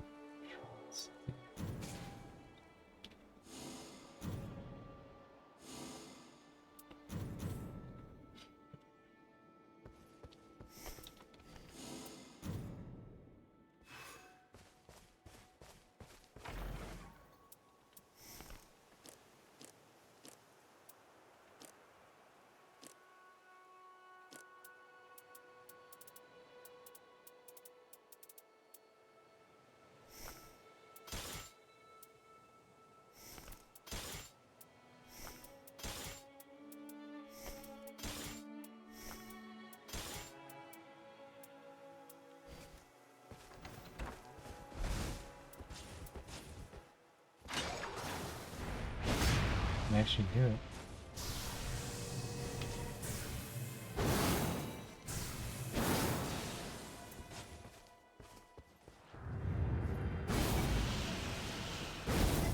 I mean, this is the. Okay.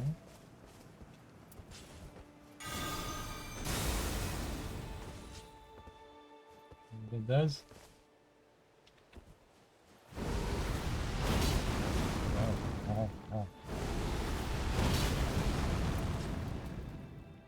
That is it.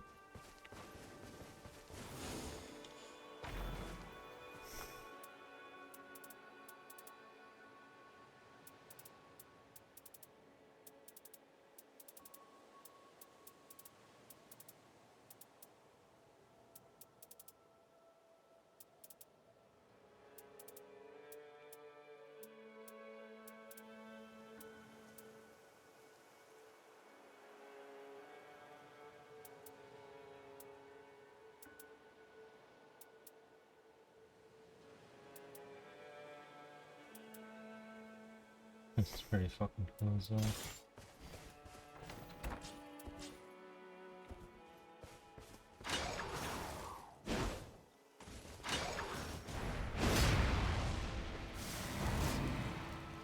No, it's not this one.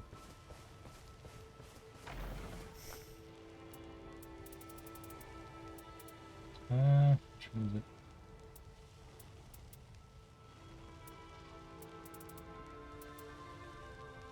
Windows 1, it's not in the game.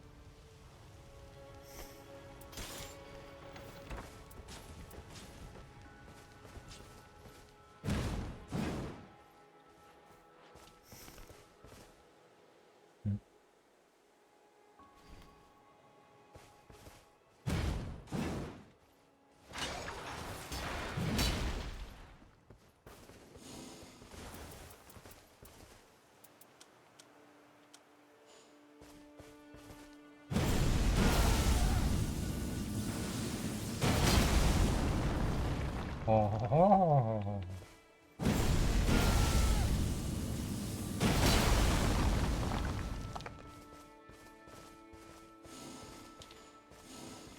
Foxy. I don't wanna.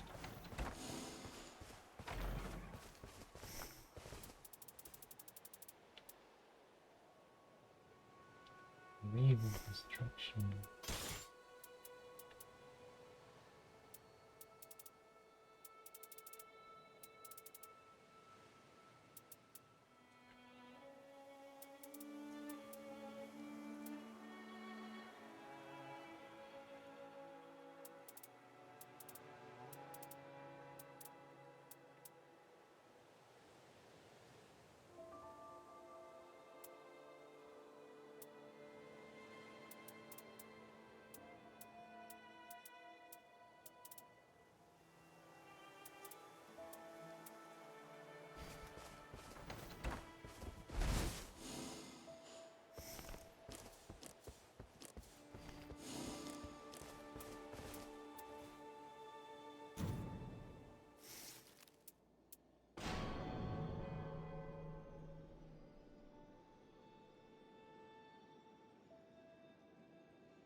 Guess I'm calling it a day.